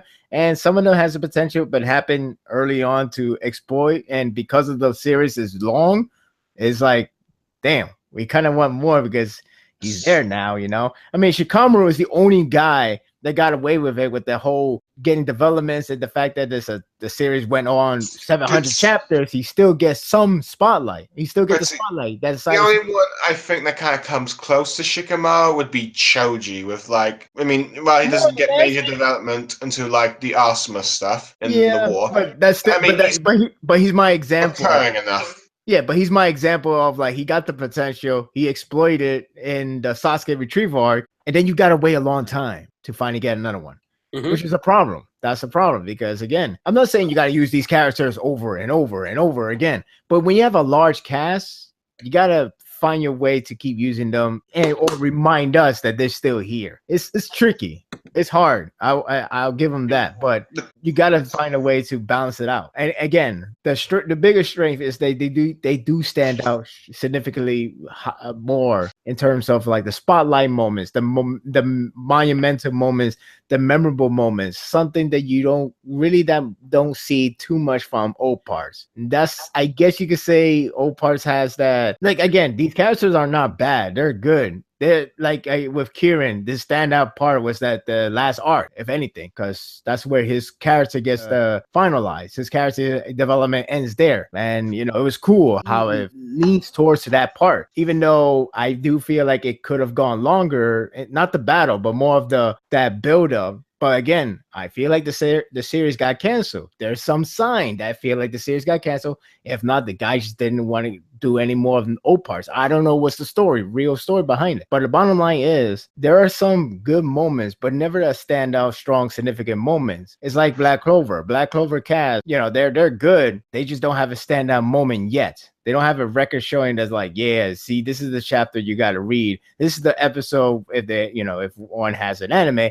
this is the episode you got to see it from him. He's like he got me into that series. So nobody really has that perk, which that guess I give it to Naruto. And you know, again, the side character not getting that much spotlight is the only weak point from them. Well, in comparison wise, but the fact it happened early on, that's all you need in order to stay with the series until the very end, I guess. Yeah, I'm good. Okay, so for me, I gotta think about that. I'll say this. You could be with me, let's see, the O parts one, or you're for life, the Naruto ones. Sorry, go on. Making a joke. Bad joke it is. Sorry. Don't worry. He's just planning his way to find a hitman to call on him against me. He's just finding that. Keeping us distracted with his it'll be the Bleach effect all over again. Like, how dare you pick Naruto? Well, you know, Naruto does have more negatives in the side character line, especially like those potential never utilized and just end up going different direction, like Hinata. When it comes to Naruto, I just take it way too personal. Well, yeah. So I don't know. Yeah, but I anyway, would probably say here's the thing. The side character, like as far as a memorable aspect goes, I'll give Naruto the edge. I'll give it that. From a memorable aspect, Naruto gets the edge. But there's also the other side of the coin, and that's what like the characters roll with in the story. And the thing is, the side characters in Naruto, it's kind of like what you guys have been saying. We get the side characters like for say it's like an arc.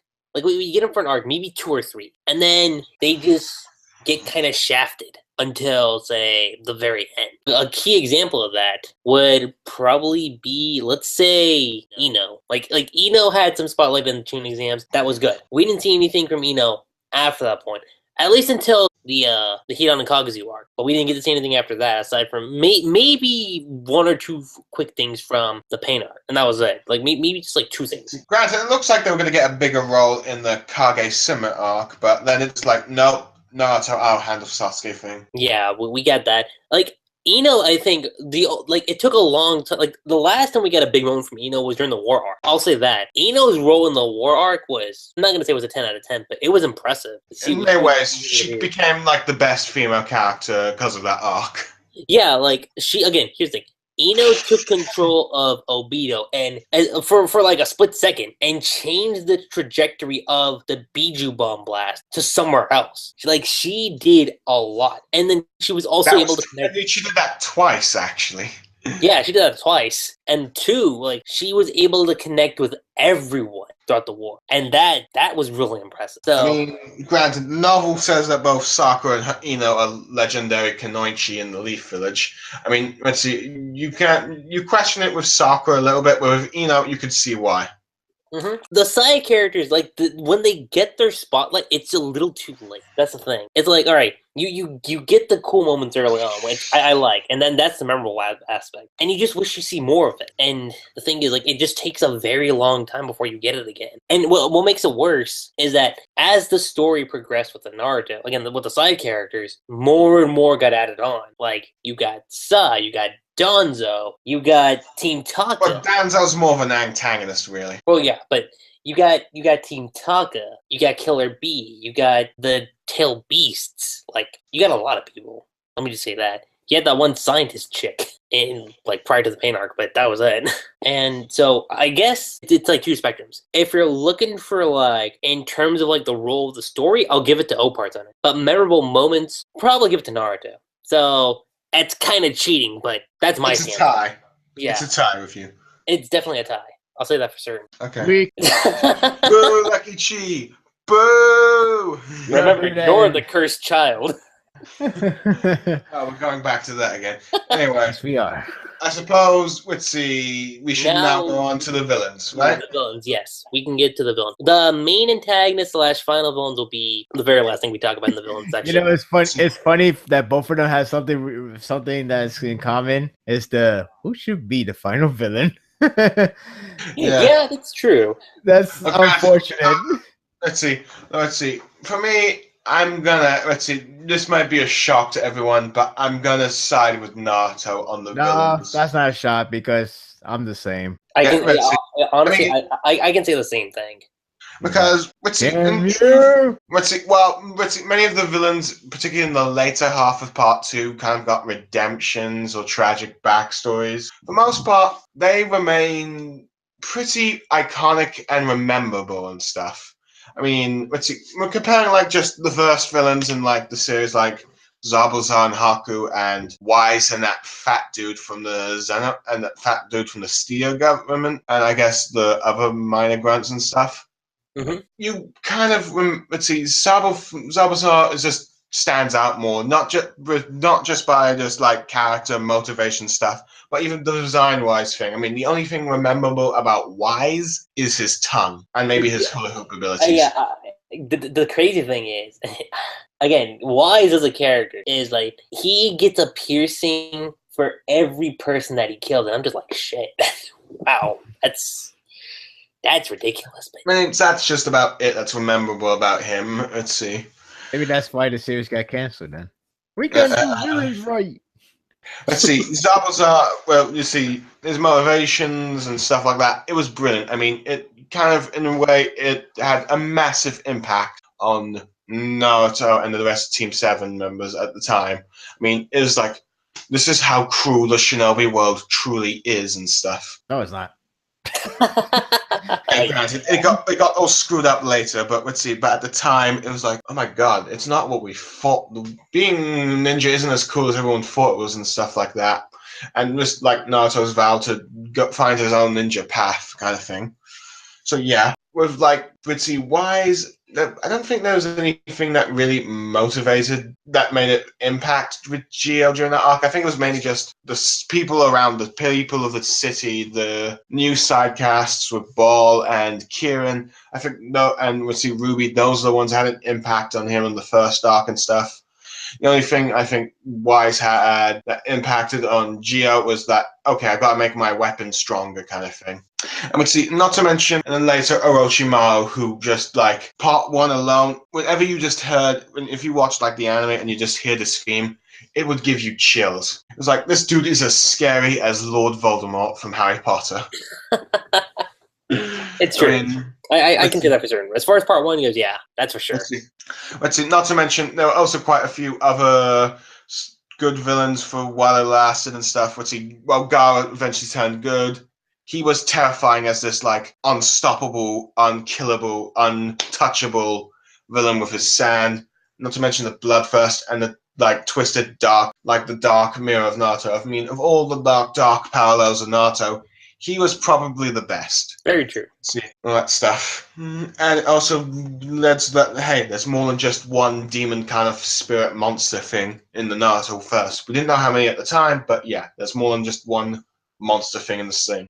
And the other memorable villains of the part 1, of course, are like the Sound 4/5, where their battles against the K11, were at least the members of the K11 that went to retrieve Sasuke, were memorable and stuff. They were like a perfect group villain, kind of minor group villain thing. Let's see, each of the fights against them, everyone was like giving it all that they could. That they had to like risk even their lives to beat them, or they just could not beat them, and had to have assistance from like other characters to come in and stuff, particularly Kiba, Shikamaru, and Lee at the end, with like the last 3, with like the Sand siblings coming in to finish off the fights, or at least all that stuff. Not to mention the Akatsuki, Itachi and Kizame, the man behind Sasuke's clan being extinct, with their appearance in this organization of 9 powerful individuals.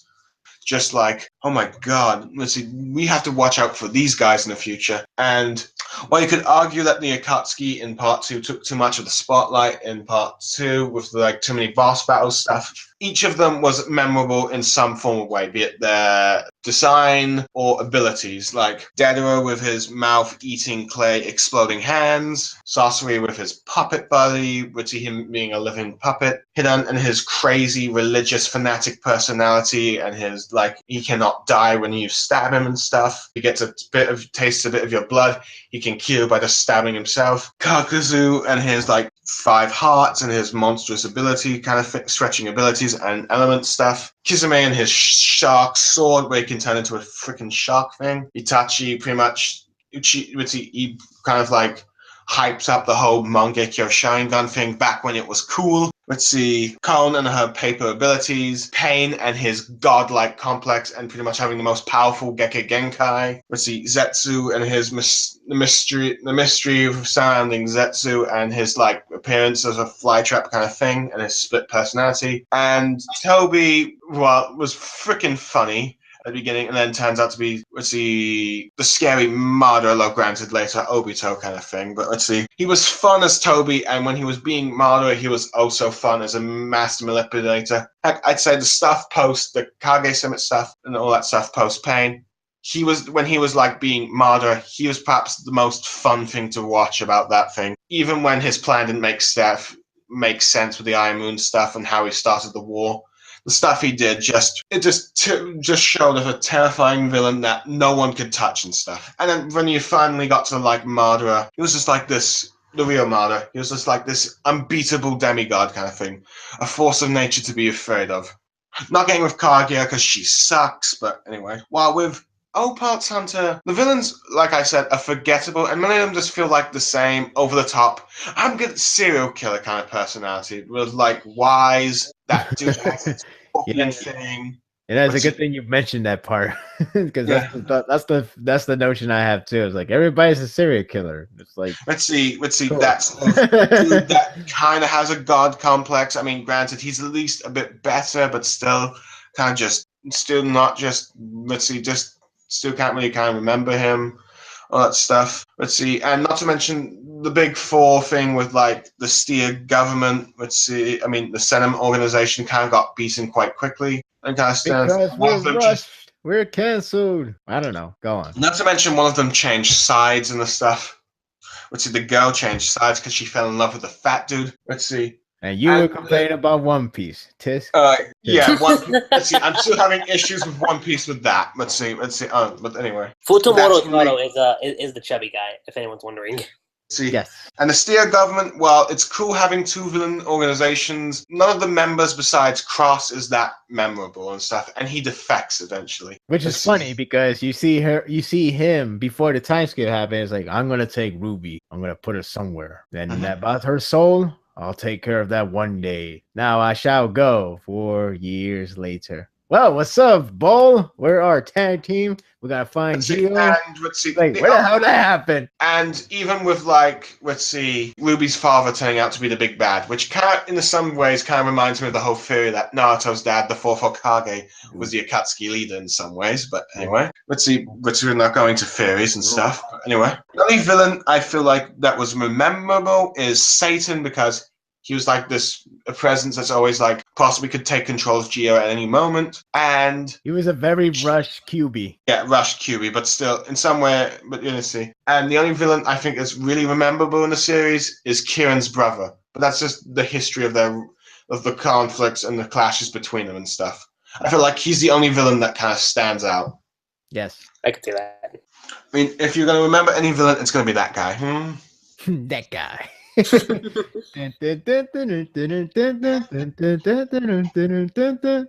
like Ford his theme.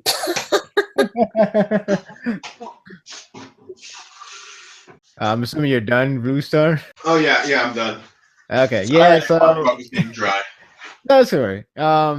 Yeah, it's pretty much what he said. Naruto villains are memorable because I guess they have a more personality in them, more than just being a killer or just thirsty for power. Not to mention design-wise and abilities and stuff. Yeah, that too. I mean, like, yeah, there are some villains they have to be the I'm used to be so good and nice, but then something bad happened to me and I'm evil. You know, I know we have those kind of characters. The Kagno Jutsu moments. Yeah, those. we get those, but the one that really stands out, like even not Kaguya excluded, please. I was about to say, even like the one of the minor villain, they still have more standout than any of the old parts. Yeah, like Team Dosu. Right, like even Kasame's death, like his real death, it felt like an actual ninja for once in a while. I know, right? That's true. Yeah, so and then sacrificing himself so that they don't get any intel, and he escapes with the intel that he gathered and stuff. Right, exactly. You get like sorcery before the war arc, but it's still phenomenal the way how the story ended for him. Very tragic, man. Yeah, and he got revived. Yeah, he got revived. He got a good home field moment. There. I didn't like that. But still, the point is, even the cuckoo for Cocoa Puff characters like Hedon, it still has more. It still has more standout. It still has more standout than the old parts. Serial killers characteristic. Even though all of them are practically are. Kieran's brother is the only one that can remember the most because the connection and the history that they share too. Not to mention, he did have some sort of impact on Gio when he killed the people that he considered like his real parents and stuff. Right, which is weird because never have that round 2. But again, I like to think it got canceled or something. I don't know. There's no round 2 between him and Gio. Instead, there was a first round, and to end it all, with his own brother. See, that's weird. I'm thinking they got canceled. I gotta find history. I mean, the only reason why I keep thinking that's the case is because there's no anime. Why not? Even though there was like rumors of one coming, but we never got like a concrete answer on that. Exactly. So it's gotta be something about that. But back to the villains. Yeah. Pretty much Naruto villains are the better one because of the diversity they have and the designs they share. They definitely have designs that sticks out differently. They like if you see this guy, it's like, yeah, I remember him. I remember his background, backstory, whatever. I remember a lot about him. The other characters, he kind of reminds me of the other characters that we had before, or the other one that we had before that too. And that one is same thing as the other one before. And it was funny because both of them have shared the same problem for the final arc, and it's flip-flopping the final villain.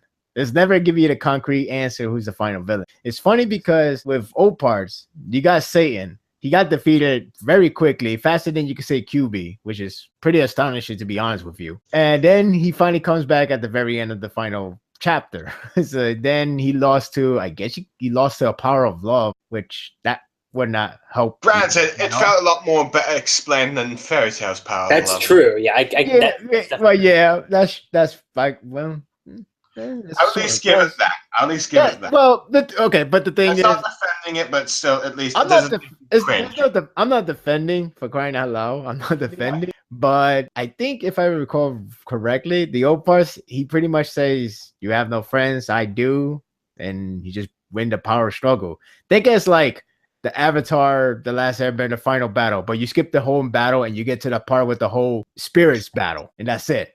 That's your final battle for old parts. It's practically that part. Battle of spirits. Instead of removing all the fire bending from the Fire Lord, you just beat Satan and went to a different planet because reasons. So yeah, not that exciting. But yeah, flip-flopping villains, they both share the same problem. Like, Obito got the Jinchuruken. He's the final villain. Nope.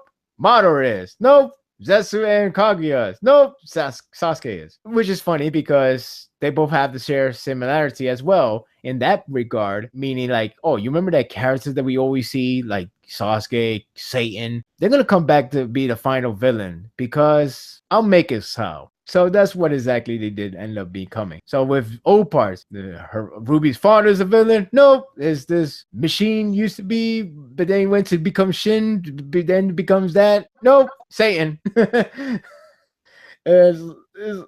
both have problems with that. Bottom line is they both have problems, and there's not much to say positively for the old parts, and there's more positive to say for Naruto.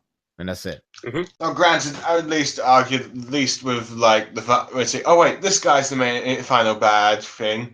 At least with like Satan, it's someone you know, not with like with Kaguya, who you only just that part. Well, yeah, but if Sasuke didn't have the final battle, I would definitely agree with you. But Sasuke sort of saved it. I say sort of, very, very generous and loosely. Mm-hmm. That's true.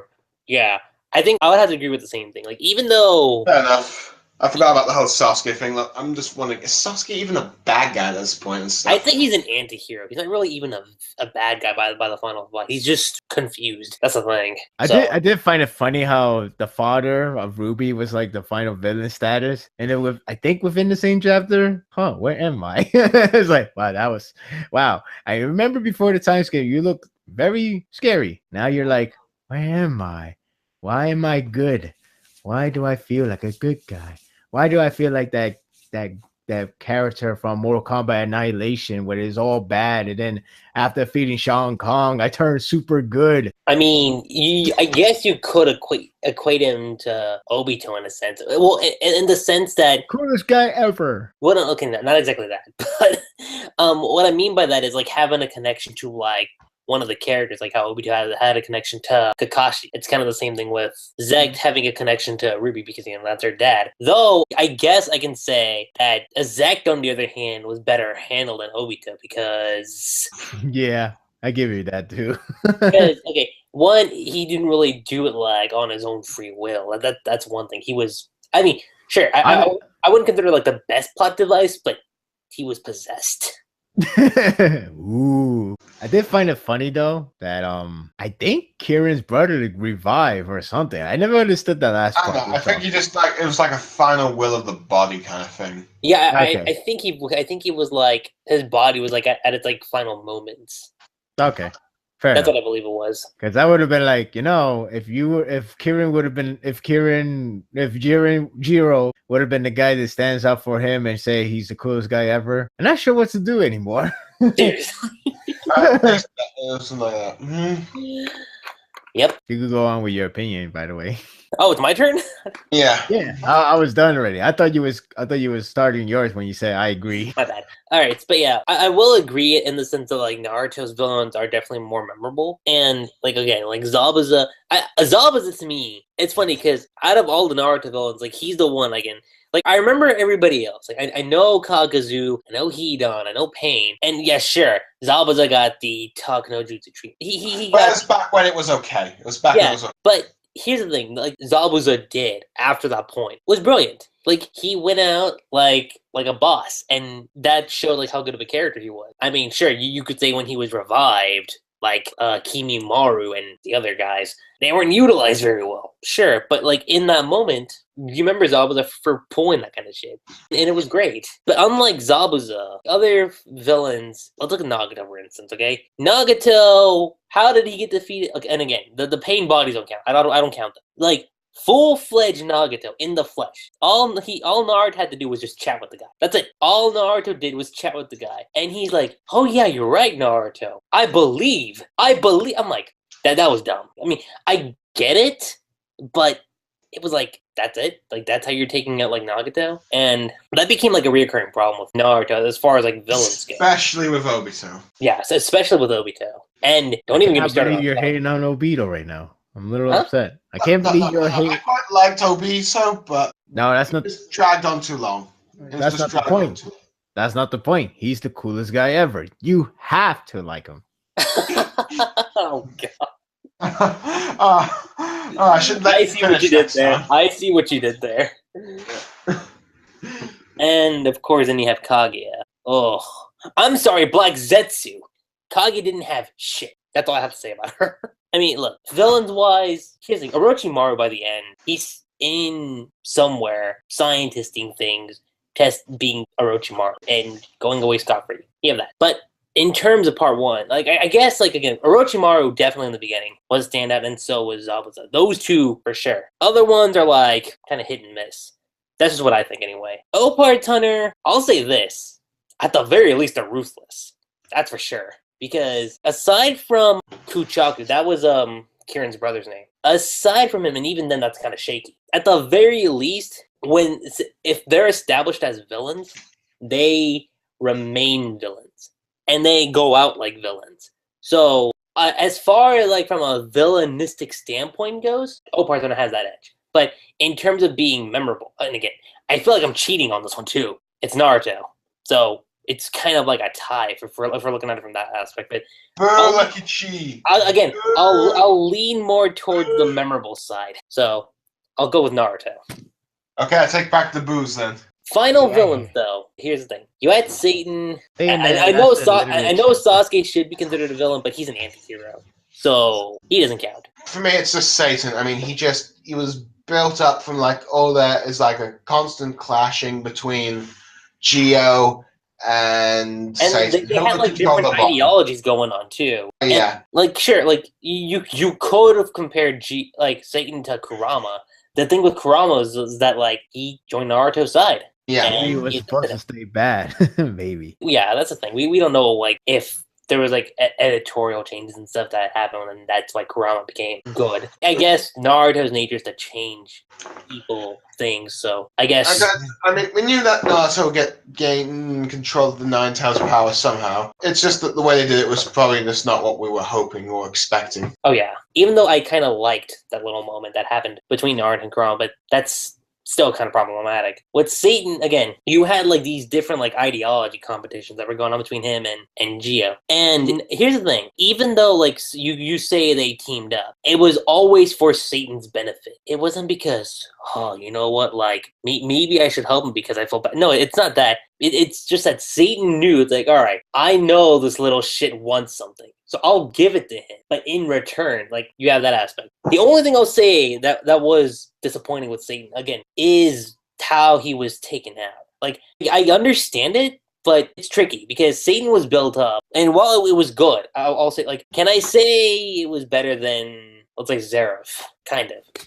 I'll say that. Is it only because Zeref got beaten so easily by Natsuba in the end and stuff? Yeah, there's that. That's it. So, final villain-wise, if we're looking at, say, Kage/Black Zetsu and Satan, obviously, Satan get the edge over Kage all day, any day. Okay. Now, we're gonna get into the arcs. Here's the thing, though. Opar Thunder only has, like, 3 major arcs and a couple, like, mini arcs. That's it. So, the thing about Naruto, like, there's, like, a lot of arcs. Yeah. So, here's where we're going to make things interesting. We're going to take the best arc and the worst arc of both series, and which one is superior over the two. So, Blue Star, I'll start off Let's with you. see. I suppose, the best arc of the series would either be the tuning exams or the pain arc. And, well, let's see. And I suppose the best one for Oparts would be the tournament one. The Olympia arc. Yeah. Or the Rockbird City, I think it's called. I think, yeah, that's also what it's called, too. I suppose I should do the tuning exams versus the Olympia one because they're very similar. They're like the tournament. Many of the major characters introduced, and Jiro and the protagonist both clash with like a dark counterpart of them towards the end thing. Granted, that was more than leading to like the second arc, but the invasion of Kahona arc, although it's a bit confusing of how they do it. But anyway, although I'll be honest, I think I find the tuning exams better because the fights are much more memorable, the characters are much more memorable, and the stuff that happens there has a massive impact on what the series had later on and stuff. Sakura against the curse mark, which eventually leads him to joining Orochimaru. Let's see, we introduce Orochimaru, who has an impact on the rest of part 1. Let's see, we have Gaara, who become a villain who becomes a major ally to Naruto later. All these supporting characters who will help Naruto in big or small doses. We introduce Jiraiya, who will be his like mentor for the next few arcs and stuff. And finally, the third Hokage dies at the end of it and stuff, leaving open for a new leader to take over. Well, with Opart Hunter has many things like new characters and stuff. Most of them stick around and stuff, and not to mention more world building with like these other demons and stuff like that, and revelations about who the angels. Most of that stuff doesn't really get addressed. Sadly, it has like a massive time skip arc, which is like the stuff that gets addressed only happens like years later. While at least the tuning exam stuff needs to be addressed like immediately, like who's going to be the new Hokage stuff. So yeah, I'm going to have to pick the tuning exams. What was the question again? So now since we're hitting the subject of arcs, we're gonna take the best arc of which series, and then which one's like the better between like the two series, and then we're gonna do the same thing with like the worst arc. Like I've said the best. I was like comparing the tuning exams to the Rock City arc because they're both kind of tournament kind of things, and I kind of said the tuning exams are better because of like the impact it had in the series and stuff. While with like with the Rock City stuff, the impact isn't really felt until like 4 years. It lasts like 4 years kind of stuff. Isn't addressed until like 4 years later kind of thing. Well, you kind of have to address the junior stuff in the next few arcs because, well, the fellow Kage died and stuff. As for worst arc, we're gonna save the worst arc. Like that's gonna come back around. Right. Okay, but let's see, I've kind of said my piece. Yes. Pretty much the exact same thing. Best arc, tuning exam. Worst arc. Best arc for Naruto's tuning exam. The best arc for Opar's is the tournament arc. To be honest, it's the exact same. It's practically the exact same thing as Blue Star has already said. Yeah. The fight is memorable. The fight is more clever, I guess. It's more memorable, more fun in Naruto. It's not to discredit Opars. The Opar stuff are really good too. It's just that Naruto has like a little above slight edge over because it has that characters. It has a lot of things going on, a lot of emotions, a lot of developments, a lot of showcase of greatness. It was the arc that set the bar for everybody. Even Kishimoto said it himself. That the tuning exam is what practically got everybody into become a fan of Naruto. And if whether that's entirely true or not, it sure does seem like it is the one arc that everybody likes to go back on and always reflect it. Every time you're talking about like, oh, what's better, part 1 or part 2? It's like, oh, part 1 because of the tuning exam, the whole characters. That's what it mainly goes back to. Right. It was always going back to that because it was that moment that everybody was introduced, the side characters, the storyline, like the actual plot this time, like the whole Orochimaru being a threat, the whole dilemma that's going on, the whole build-up that's going to be like a future plot line, like Kabuto, the Gaara situation is like it's conflicting with a lot of things, as well as the rivalry between Naruto and Sasuke, which is still healthy at the time. There's a lot of things going, but it felt so like it's like all so natural. Yeah, it felt natural. It's all contained. You don't feel like you're losing track. You feel like you're in the right spot. You're going the right direction, and everything just feels like just a hell of a ride. With old parts, it's the same thing, but it's like how people likes to compare with a lot of tournament arcs. Because honestly speaking, most shonen's tournament arcs tends to be automatically good for some reason. Maybe because it's the fact that we get to introduce with new characters and they're fresh off the bat. So like whatever the personality you see them, it's like, oh, they're fun. Oh, that character development was fun too. That was fun.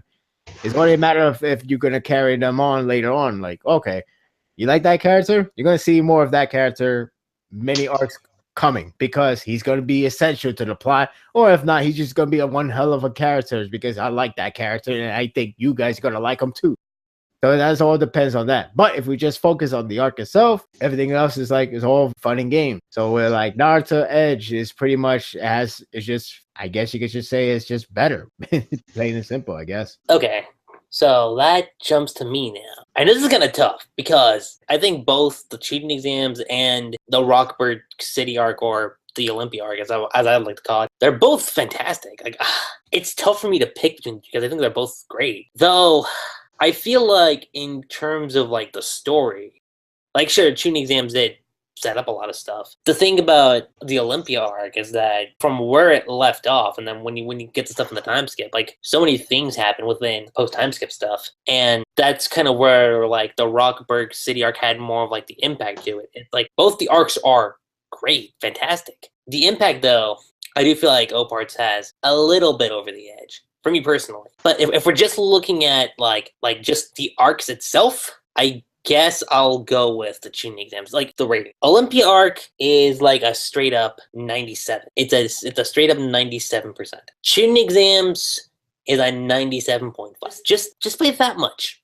That much. So that's just my thoughts on like best arcs between the two. So Naruto gets that win. Thus now we get to the worst arcs. And okay, I think this one will be a little bit easier. So I'll go ahead and actually go first with this one. The War arc versus, and I can't believe I'm saying this, but the final arc of Oparts. And I'm only saying the final arc of Oparts because just pacing issues alone. That's it. Because it felt rushed. I will say that for certain.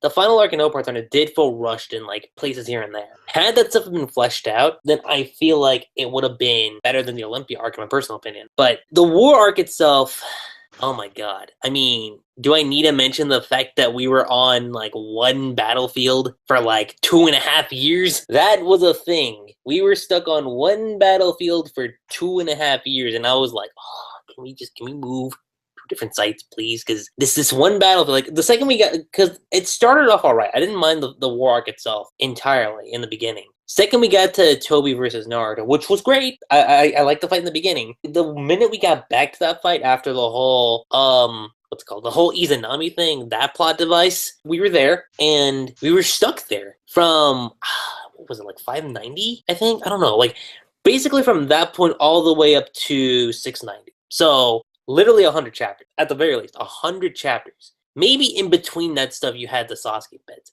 But for the most part, 100 chapters, we were like on one battlefield.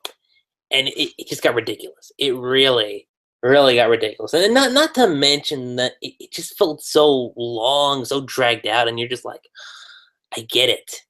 Just move on, you know? And Oparts Center, again, it's a little bit more fast-paced, sure. It does feel a little bit rushed. But I will say, at the very least, we saw like new places here and there.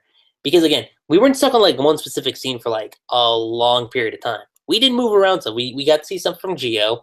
We got to see stuff from Kieran and May, and then from Ball and Amidala, and then of course with Cross and Ruby. So like we shifted back and forth. That to me, I thought that was very good. And plus, I thought the characters did a lot more in the final arc of Opar Turner than I think, at the very least, most of the other characters in Naruto did in the final arc. Aside from, sure, you had Naruto. Yeah, you had Sasuke. But again, the Hokages didn't do too much.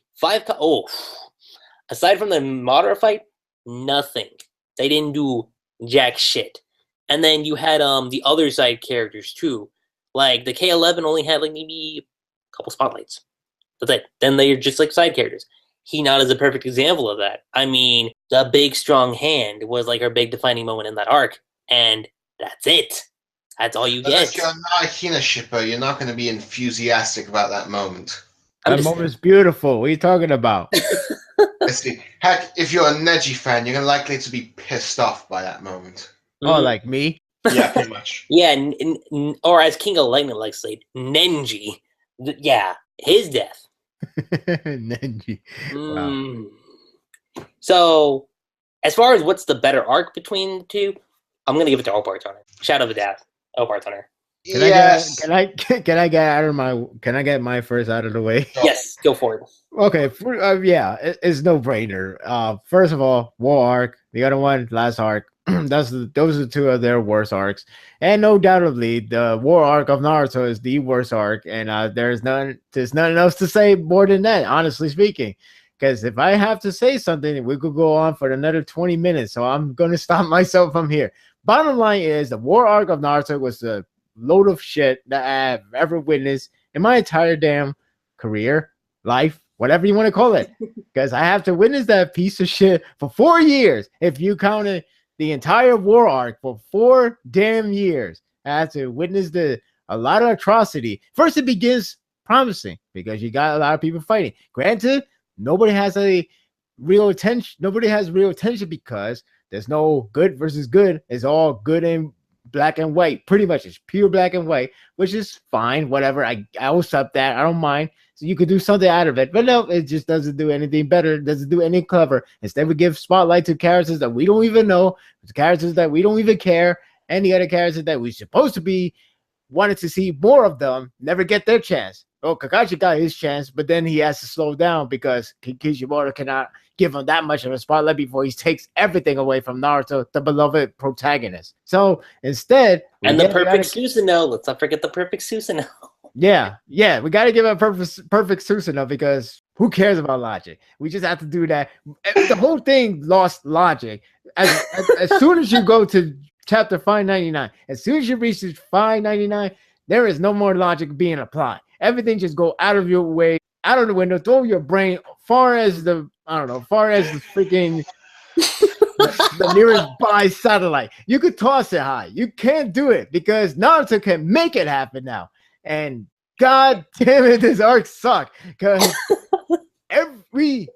since 599 or a little bit below, I don't know, 595, I don't know what chapter exactly. That's when we're stuck in one field for the rest of our days. We stuck in that one field, and then they just keep on going and going. We got one volume worth of flashback with Sasuke somehow want to become Hokage because we need more to add it on because the prophecy thing wasn't enough, even though that wasn't there yet until later on. We found out he's a part of the chosen one bullshit because we need more tension. We need more driving force. We need more convoluted mess that Naruto is always known for.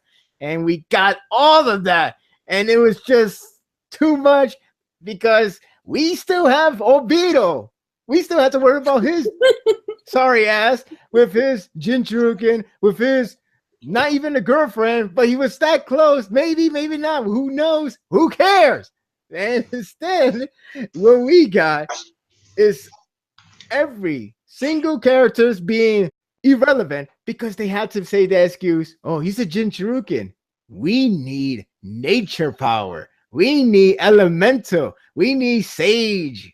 Oh, okay. Well, everybody, my friends, my Nakama who wants to be Hokage now because I said so, guess what? You can't do shit.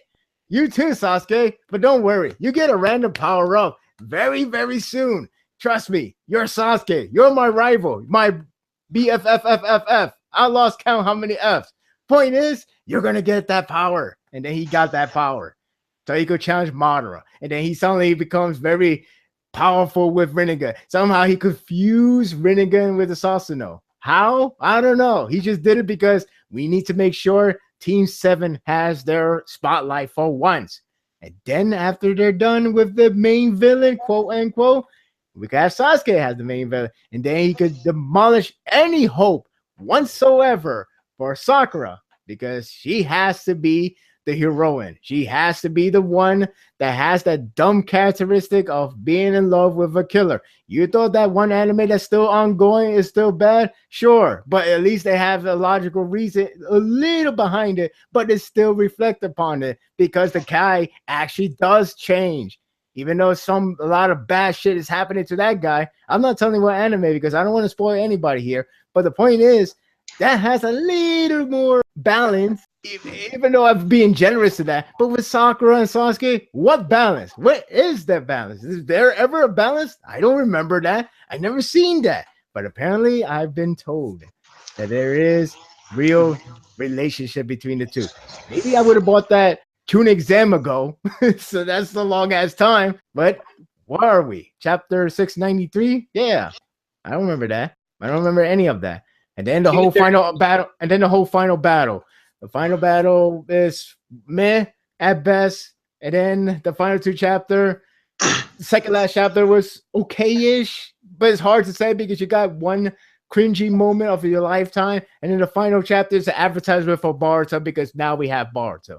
With old parts, the final arc, honestly, the only problem is, well, it's not the only problem, but the main problem is the pacing. It's rushed. It's rushed because, I don't know, got canceled, who knows?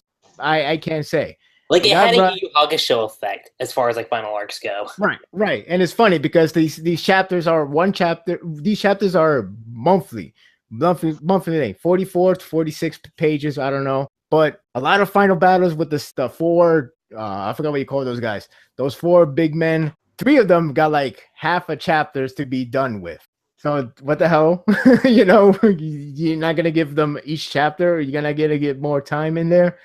It's just weird how we got to the conclusion of like everything has begun from one thing, Armageddon, because I like that movie. So that part was weird in terms of plot twist. It's like, huh, okay, Armageddon. So cool. We're no longer taking over the world. We're destroying again with multiple planets that has been done before too. Okay, so you know, that gets at the very least, when it comes to Opart Center, none of the characters, like none of their character ethics, none of them got reversed. That's the important thing too. That is important. That one character, that one servant just turned to good because I don't know. that part was a little strange. But other than that, yeah, not much to say. The ending itself. Actually, the ending has its own topic, so.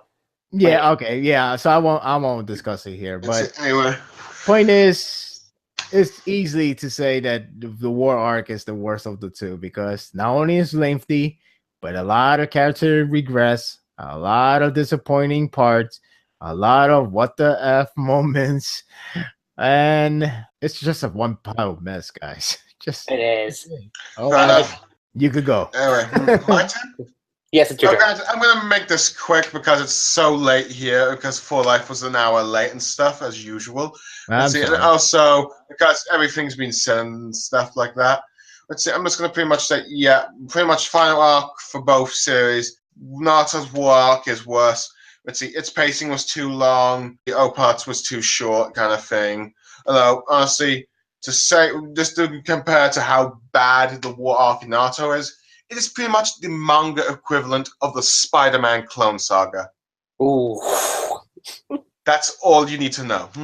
I mean, that's pretty much all you need to know. Just, it can be compared to that. Okay, done. So that's our thoughts on arcs, guys. Again, best arc, in terms of like what's the best arc out of the two, it's definitely Naruto. Worst, like in terms of like what's the best arc out of the two, worst arcs, it's Oparts. I like to think as Naruto wins both case. That's Like true. the best arc and the worst arc. Yeah. I like to think that way, to be honest. Well, granted, winning the second time isn't a good thing. Oh yeah, I'm definitely. making a joke. Anyway, moving on. No, that's a good one.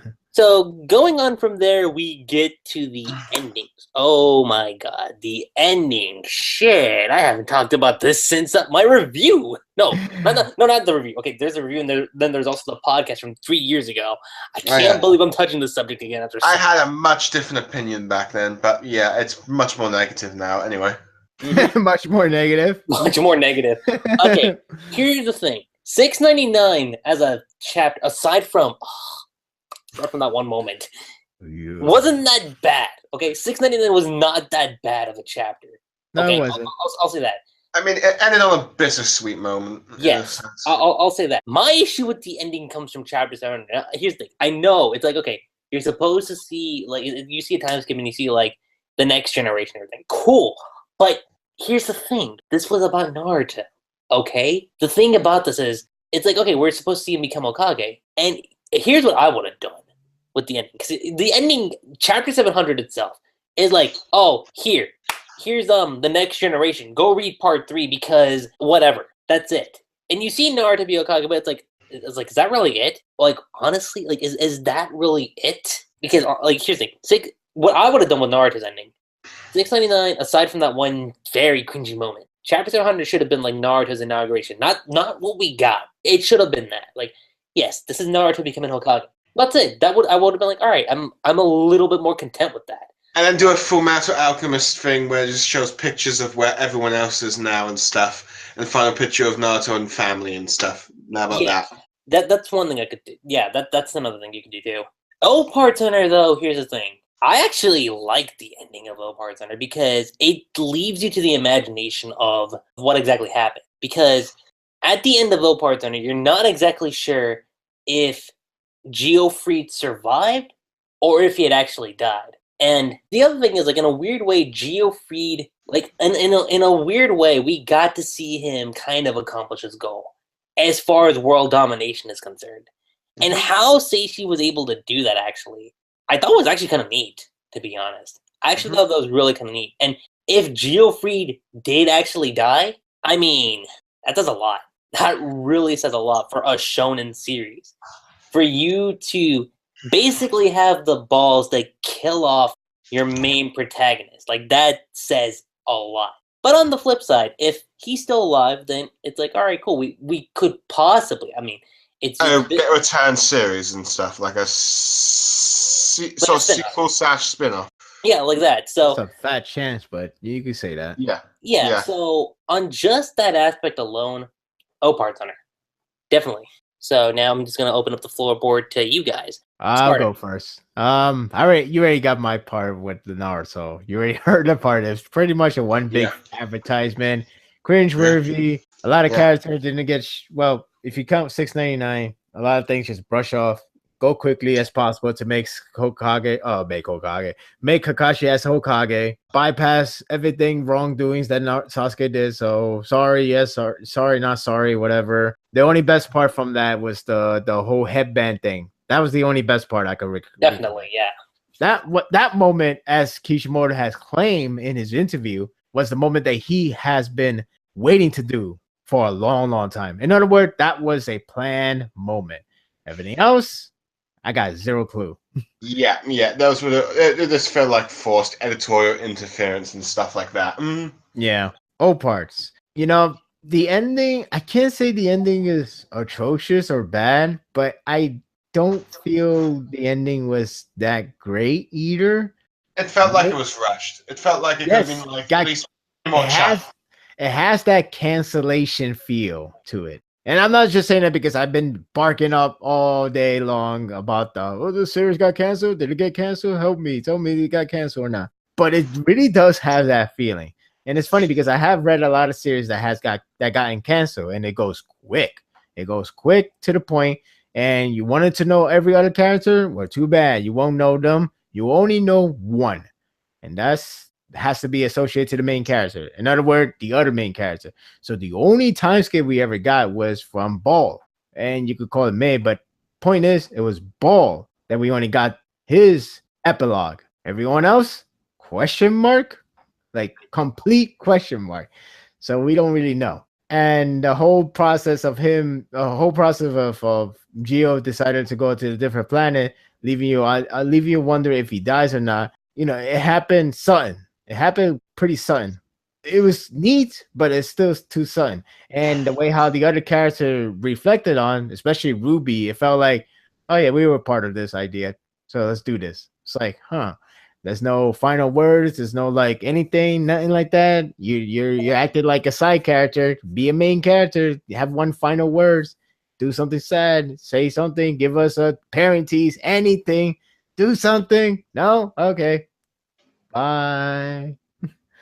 So, in that regard, I guess you could say the rushing part is the main culprit of why the ending could have been better. So to me, I thought the ending was, I don't know, a slightly above average, just because there's some nice part, especially like with the whole idea of the conquer the world. Yeah, I know what I said earlier about he technically didn't have his dream come true, but in the same time, maybe he did in a different circumstances, which that's a good reflection to think about, even though it would be rather interesting if he did conquer the world in a very obvious negative way.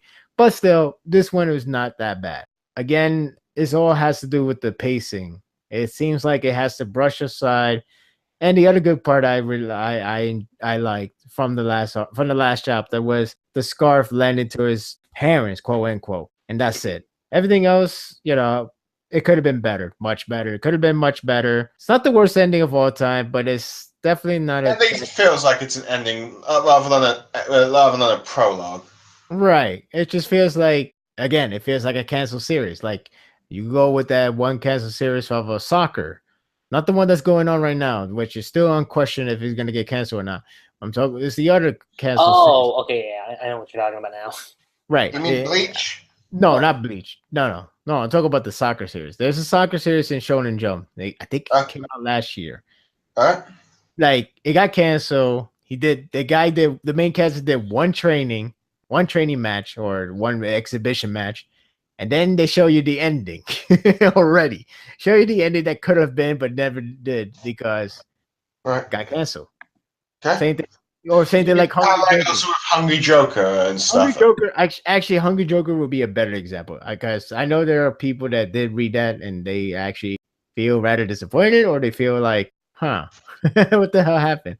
I know there are people like that, but yeah, Hungry Joker is the best example. It's a better example because in the last two chapters, it was actually the final battle with the recurring villains, and all of them got brushed aside quick, and then you got the ending. Yeah. Yeah. Let's see. That's how. Let me just finish this. So pretty much. So I'm sorry. So pretty much they both not that good in the ending department, but I'll give it to Opars mainly because it didn't leave me unsatisfied entirely. Because again, Naruto is like a commercial for the next series, which ends up becoming true. With Opars, it just ended because it has nothing more to show. It has to end. I mean, you could show different characters because a lot of characters really begs for what's my epilogue look like.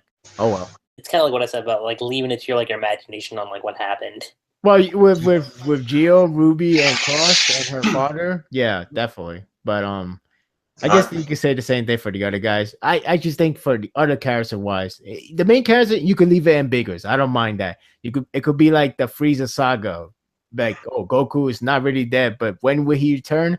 Who knows? But at least we know he's alive. When he will ever come back home, who knows? That kind of ambiguous. Even though Cell Saga happened, but still. I wouldn't mind the main character leave ambiguous. It's just the side characters should have shown more of their epilogue. Their side of the things, yeah. Yeah, it felt like it should have been like more like the absence of the main characters impacted the rest of their lives and stuff. What kind of legacy he's left behind, kind of thing. I think that's like Jin, like what he's gonna do now. Like his old best friend, old best buddy used to be. What he's doing now. Yeah, like had that part been like an extra chapter, I think that would have probably made it a lot better. Or I feel what like about Kieran? the What's Kieran epilogue gonna do should have now? been at least one more chapter. That's my thoughts. I feel like it should have had its own chapter, kind of like how Full Metal Alchemist did it, kind of like how Assassination Classroom did it. It gave time to see where everyone was and stuff, and Right. they ended satisfyingly. Right. So, but yeah. In fact, they're probably the two most satisfying endings in mangas I've seen so far. But anyway, yeah. Well, I'm done. I'm done with my part. You could go yours. Yeah, I was kind of saying my part there because the epilogue I feel like with All Parts Hunter should have been at least one full chapter for itself in the same amount of Full Metal Alchemist and Assassination Classroom, and Naruto was just pretty much prologue for our next big manga. That's Even it. though that's pretty much it. And even wait like 10 or 15 years, 10 or 5 years for the next series. They just did straight away. Mm-hmm. 2 years. If we're counting the manga, yeah, but But they did all this movies, books, all that mini spin-off mangas, that stuff. They did that. Yeah, so it didn't, in a sense, it didn't necessarily end per se, but They still had stuff before. Wait, check out all this stuff before you buy our next big event and stuff. All right, that stuff, that kind of thing. Yeah. So let's see. I take it we're now going to authors and then the 3 questions. yeah. So I guess unanimously we can all say that Opart Center had like the better ending for sure. Yeah. And for authors, I'm gonna give it to Seishi because at the very least with Seishi, like again for me, the characters as they develop, they continue to develop, even if it is a little odd in like certain places here and there, and the pacing can be a little wonky. At the very least, as a writer, Seishi was able to pull it off, and that I can honestly respect a lot. Yeah, I just remembered that one like thing I found on Tumblr where it was kind of like saying about both the Kishimoto brothers had a choice between painting and the money. Seishi took the painting stuff while Kishimoto took the money. So that pretty much sums them up. Is that actually true? Because I know that's a rumor, but I don't know if that's. I'm not sure, but let's see. It wouldn't surprise me at this point. Oh yeah.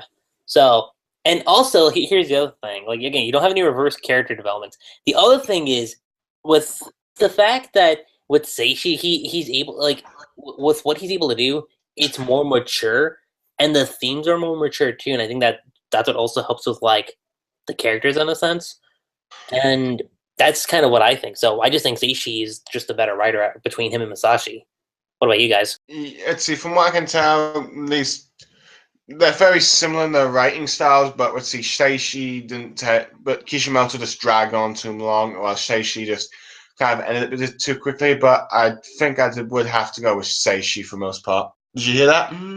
Well, I heard that.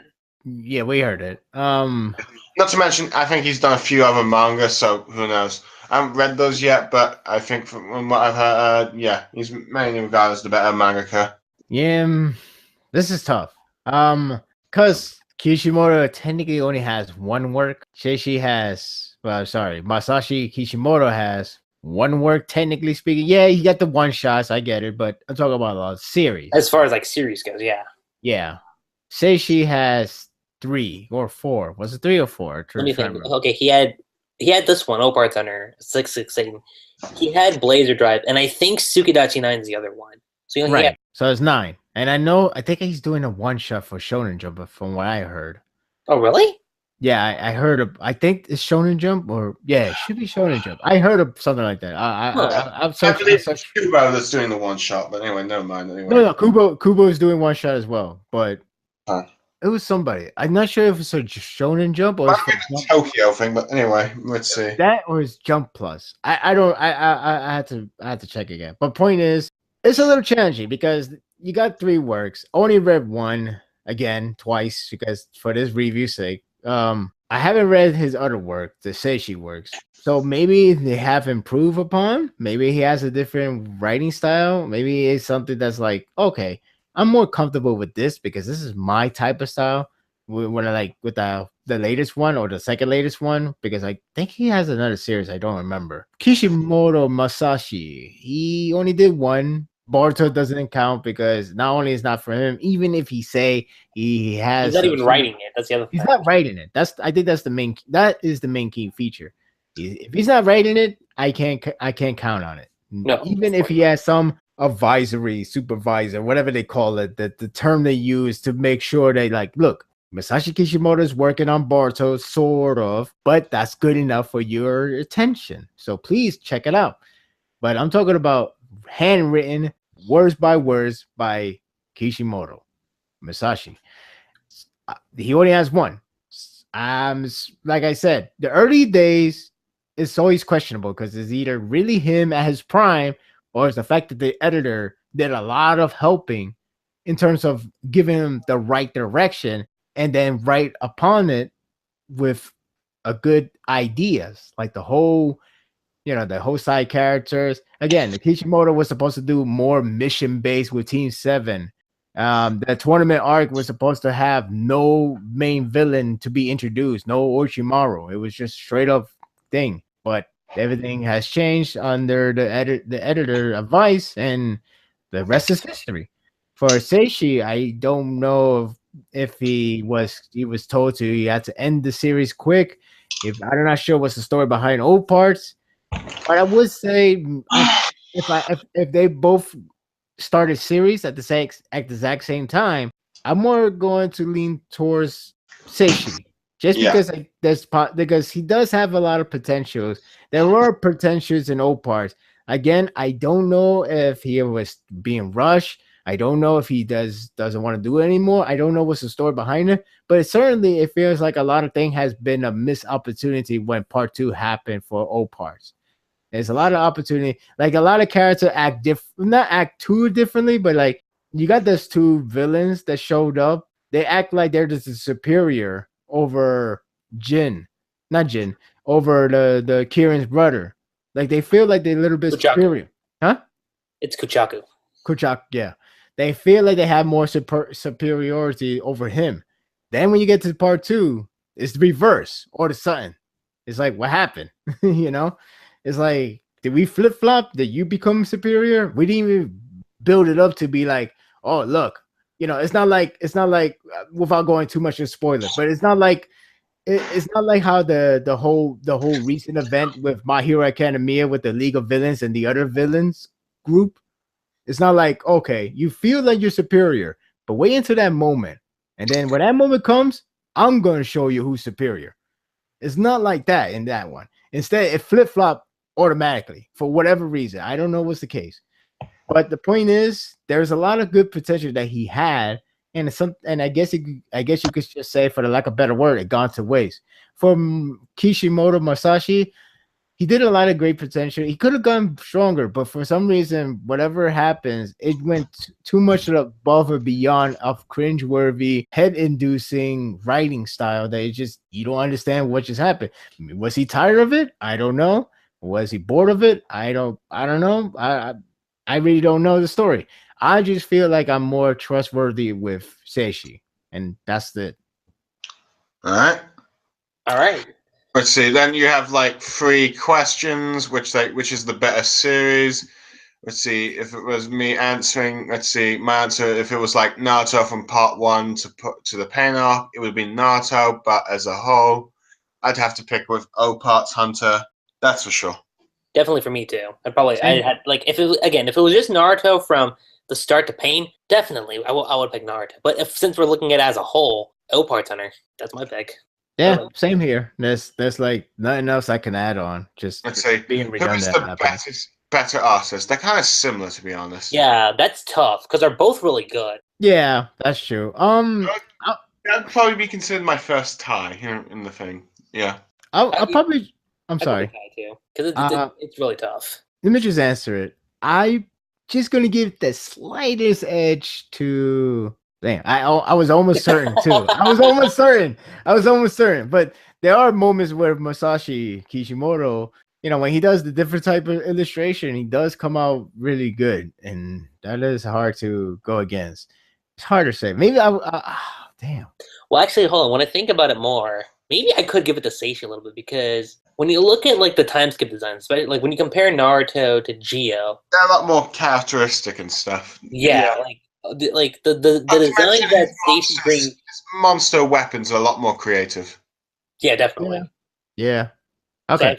from the artist standpoint, I'll give it to Seishi. I'll give it to Seishi because he gave me fan service. Yeah. But, see, but granted, most of the fans have this little girl who's like 14 and 15, and it's only really acceptable when she's 19. Oh, come on, just focus on that. Fans. Just focus on that lady that lost her husband. No, I can't say that right. It's easier.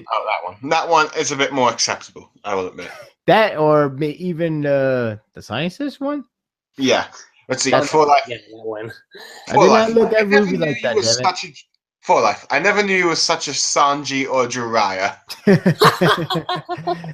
No, but seriously, joking aside, I'll still give it to Seishi because there are that creativity of the old parts, which is sad because I kind of feel bewildered when part 2 happened. It's like everybody's going overpower style, Kamehameha explosive level. I'm like, damn it. Yeah, like I feel had the time skip lasted maybe even like 3 more volumes, I think it would have been perfect. I feel like it needed at least another 20 more chapters. But anyway, that's just me. Yeah. At least round 20. At least the series needed at least 20 more chapters at least. But anyway. Because the action for old parts was really good too. Oh yeah. Yeah. Like and they didn't feel copped out either. Okay, maybe aside from like the final fight, but that was it. Oh yeah. But yeah, like the creativity was actually had more potential there. I guess maybe if the entrance level wasn't there for fans, probably because it's not easy to relate. I think that's the only thing I could guess. I'm not saying it's facts. I'm saying it's a guess. Like ninja. Ooh, I like ninja stuff. There, boom, easy. No, granted, it wasn't really honest about ninjas for most part, but anyway. Yeah, but the point is, the theme is ninja, even though it's not the most crafty ninja series you ever see. But the fact is, ninja, that's already attention holder, Let's see. Anyway, let's see. The last question: who is the better writer? And I think we kind of already answered that one. Oh yeah, definitely Seishi. But I think I'm just gonna add this because I forgot to put it in. But as far as a battle goes, who do you guys think would win, Jio Freed or Naruto? Wait, you mean like a death battle style? Just in general. Jio Freed, because when they're really OP, even like shonen manga standards. I mean, the world of O-Parts is like they're really OP and stuff. You don't say. I would say the same thing. Jio Freed would solo Naruto. Jio Freed is the Goku of the two. Mm-hmm. So, yeah. I mean, okay, here's the thing. The amount of struggle that Team 7 had against Kaga, Jio Freed would take care of in like 2 seconds. I kid you not. It would take 2 seconds for Jio Freed to just deal with Kaguya.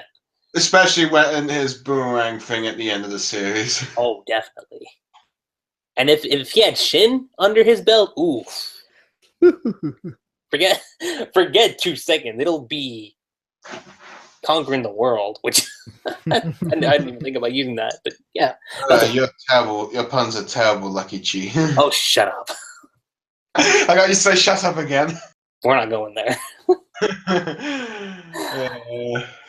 So, yeah, that's kind of it when it comes to the whole Manga Wars thing. As far as which of the two are better, O-Part Center, at least at the very least for me, had a lot more things going for it compared to Naruto, for me personally. But what about you guys? Yeah, it's definitely O-Part Center, even though I just recently read it. Let's see, and I have a sort of personal, and I took Naruto's ending a bit personal, but hey. But yeah, if it was not for the Naruto end, for the third part, 1/3 of the third act of Naruto stuff, it probably would have been it, but yeah, it's O-Part Center. And if I was to recommend, let's see, with any manga, it'd probably be O-Part Hunter. Of the two mangas, I'd probably recommend read O-Part Hunter. Well, I'll choose O-Part Hunter because it's less cringeworthy. Wow. I'm pretty much done. Okay, so yeah, our recommendation. Oh, go on. Tune in next time, people. Ooh, let's see. What's the next battle series? I was about to get to that. So yeah, unanimously again, Parts Hunter recommended to you guys. And if you guys are still here and you haven't, what are you doing? I give up on you guys, honestly. I give up on full life trying to be on time. I've been used to it. So. Anyway, getting on to the final point is what's going to be the next Manga Wars episode, and this is going to be a recurring thing every time we do it, and it's not going to be a weekly thing. It's not going to be that because I'm pretty sure that would kill us. yeah, for sure. Because I'm pretty sure there are going to be some series that some of us haven't read, and it's going to take us time to read. So it'll probably be say a month or two. But I think for the next one, because it might be a little easier, the series that we're going to do, and I'm going to be excited for this one also, is going to be Tite Kubo's Bleach versus the great hiatus x hiatus mangaka Yoshihiro Togashi's Yu Yu Hakusho, or vice versa. I did recommend, let's see, we'd have Kenshin as a possible challenge for Bleach, but given the recent controversy, yeah, probably best not to touch that manga for a long, long time. It's gonna be a while before we touch to that one. So that's gonna be the next Manga Wars episode. Is going to be Yu Yu Hakusho versus Bleach. And aside from that, guys, that's pretty much it. Sparda3g, BlueStarSaber. It was really great having you guys on board again, especially for a Manga Wars episode. Something I had kind of been planning for a very long time, and it's always fun just having these podcast discussions with you guys. Yeah, it's fun to have them too, even though they get super late here in the UK for life. It's not my fault, man. It's not my fault. You've cursed me for life. You've cursed me. Yeah, let's see. That's all you have to say? Yeah, I'm BlueStarSaber, and I'm going to bed. Well, it's like I said, it's always fun to have a good discussion with friends, enemies, whatever it happens. But we're not enemies for life. We're not enemies. If we were sure about that? You would not. I was sure you're about that. Yeah, trust me. Let's see, because I get along with you 90% most of the time. What's that supposed to mean? Oh boy. Man. Well, I'll work things out eventually. Hopefully I don't take too many time of your hands. Yeah. So yeah, fun to have a good discussion. Yeah, it's like I said, guys. Thanks for being a part of this. And Don't mention it, buddy. honestly, that's the best thing I can say. So signing off here is LuckyRave. I'm BlueStarSaber. Sparda3g. And we will catch you guys in the next month. Peace.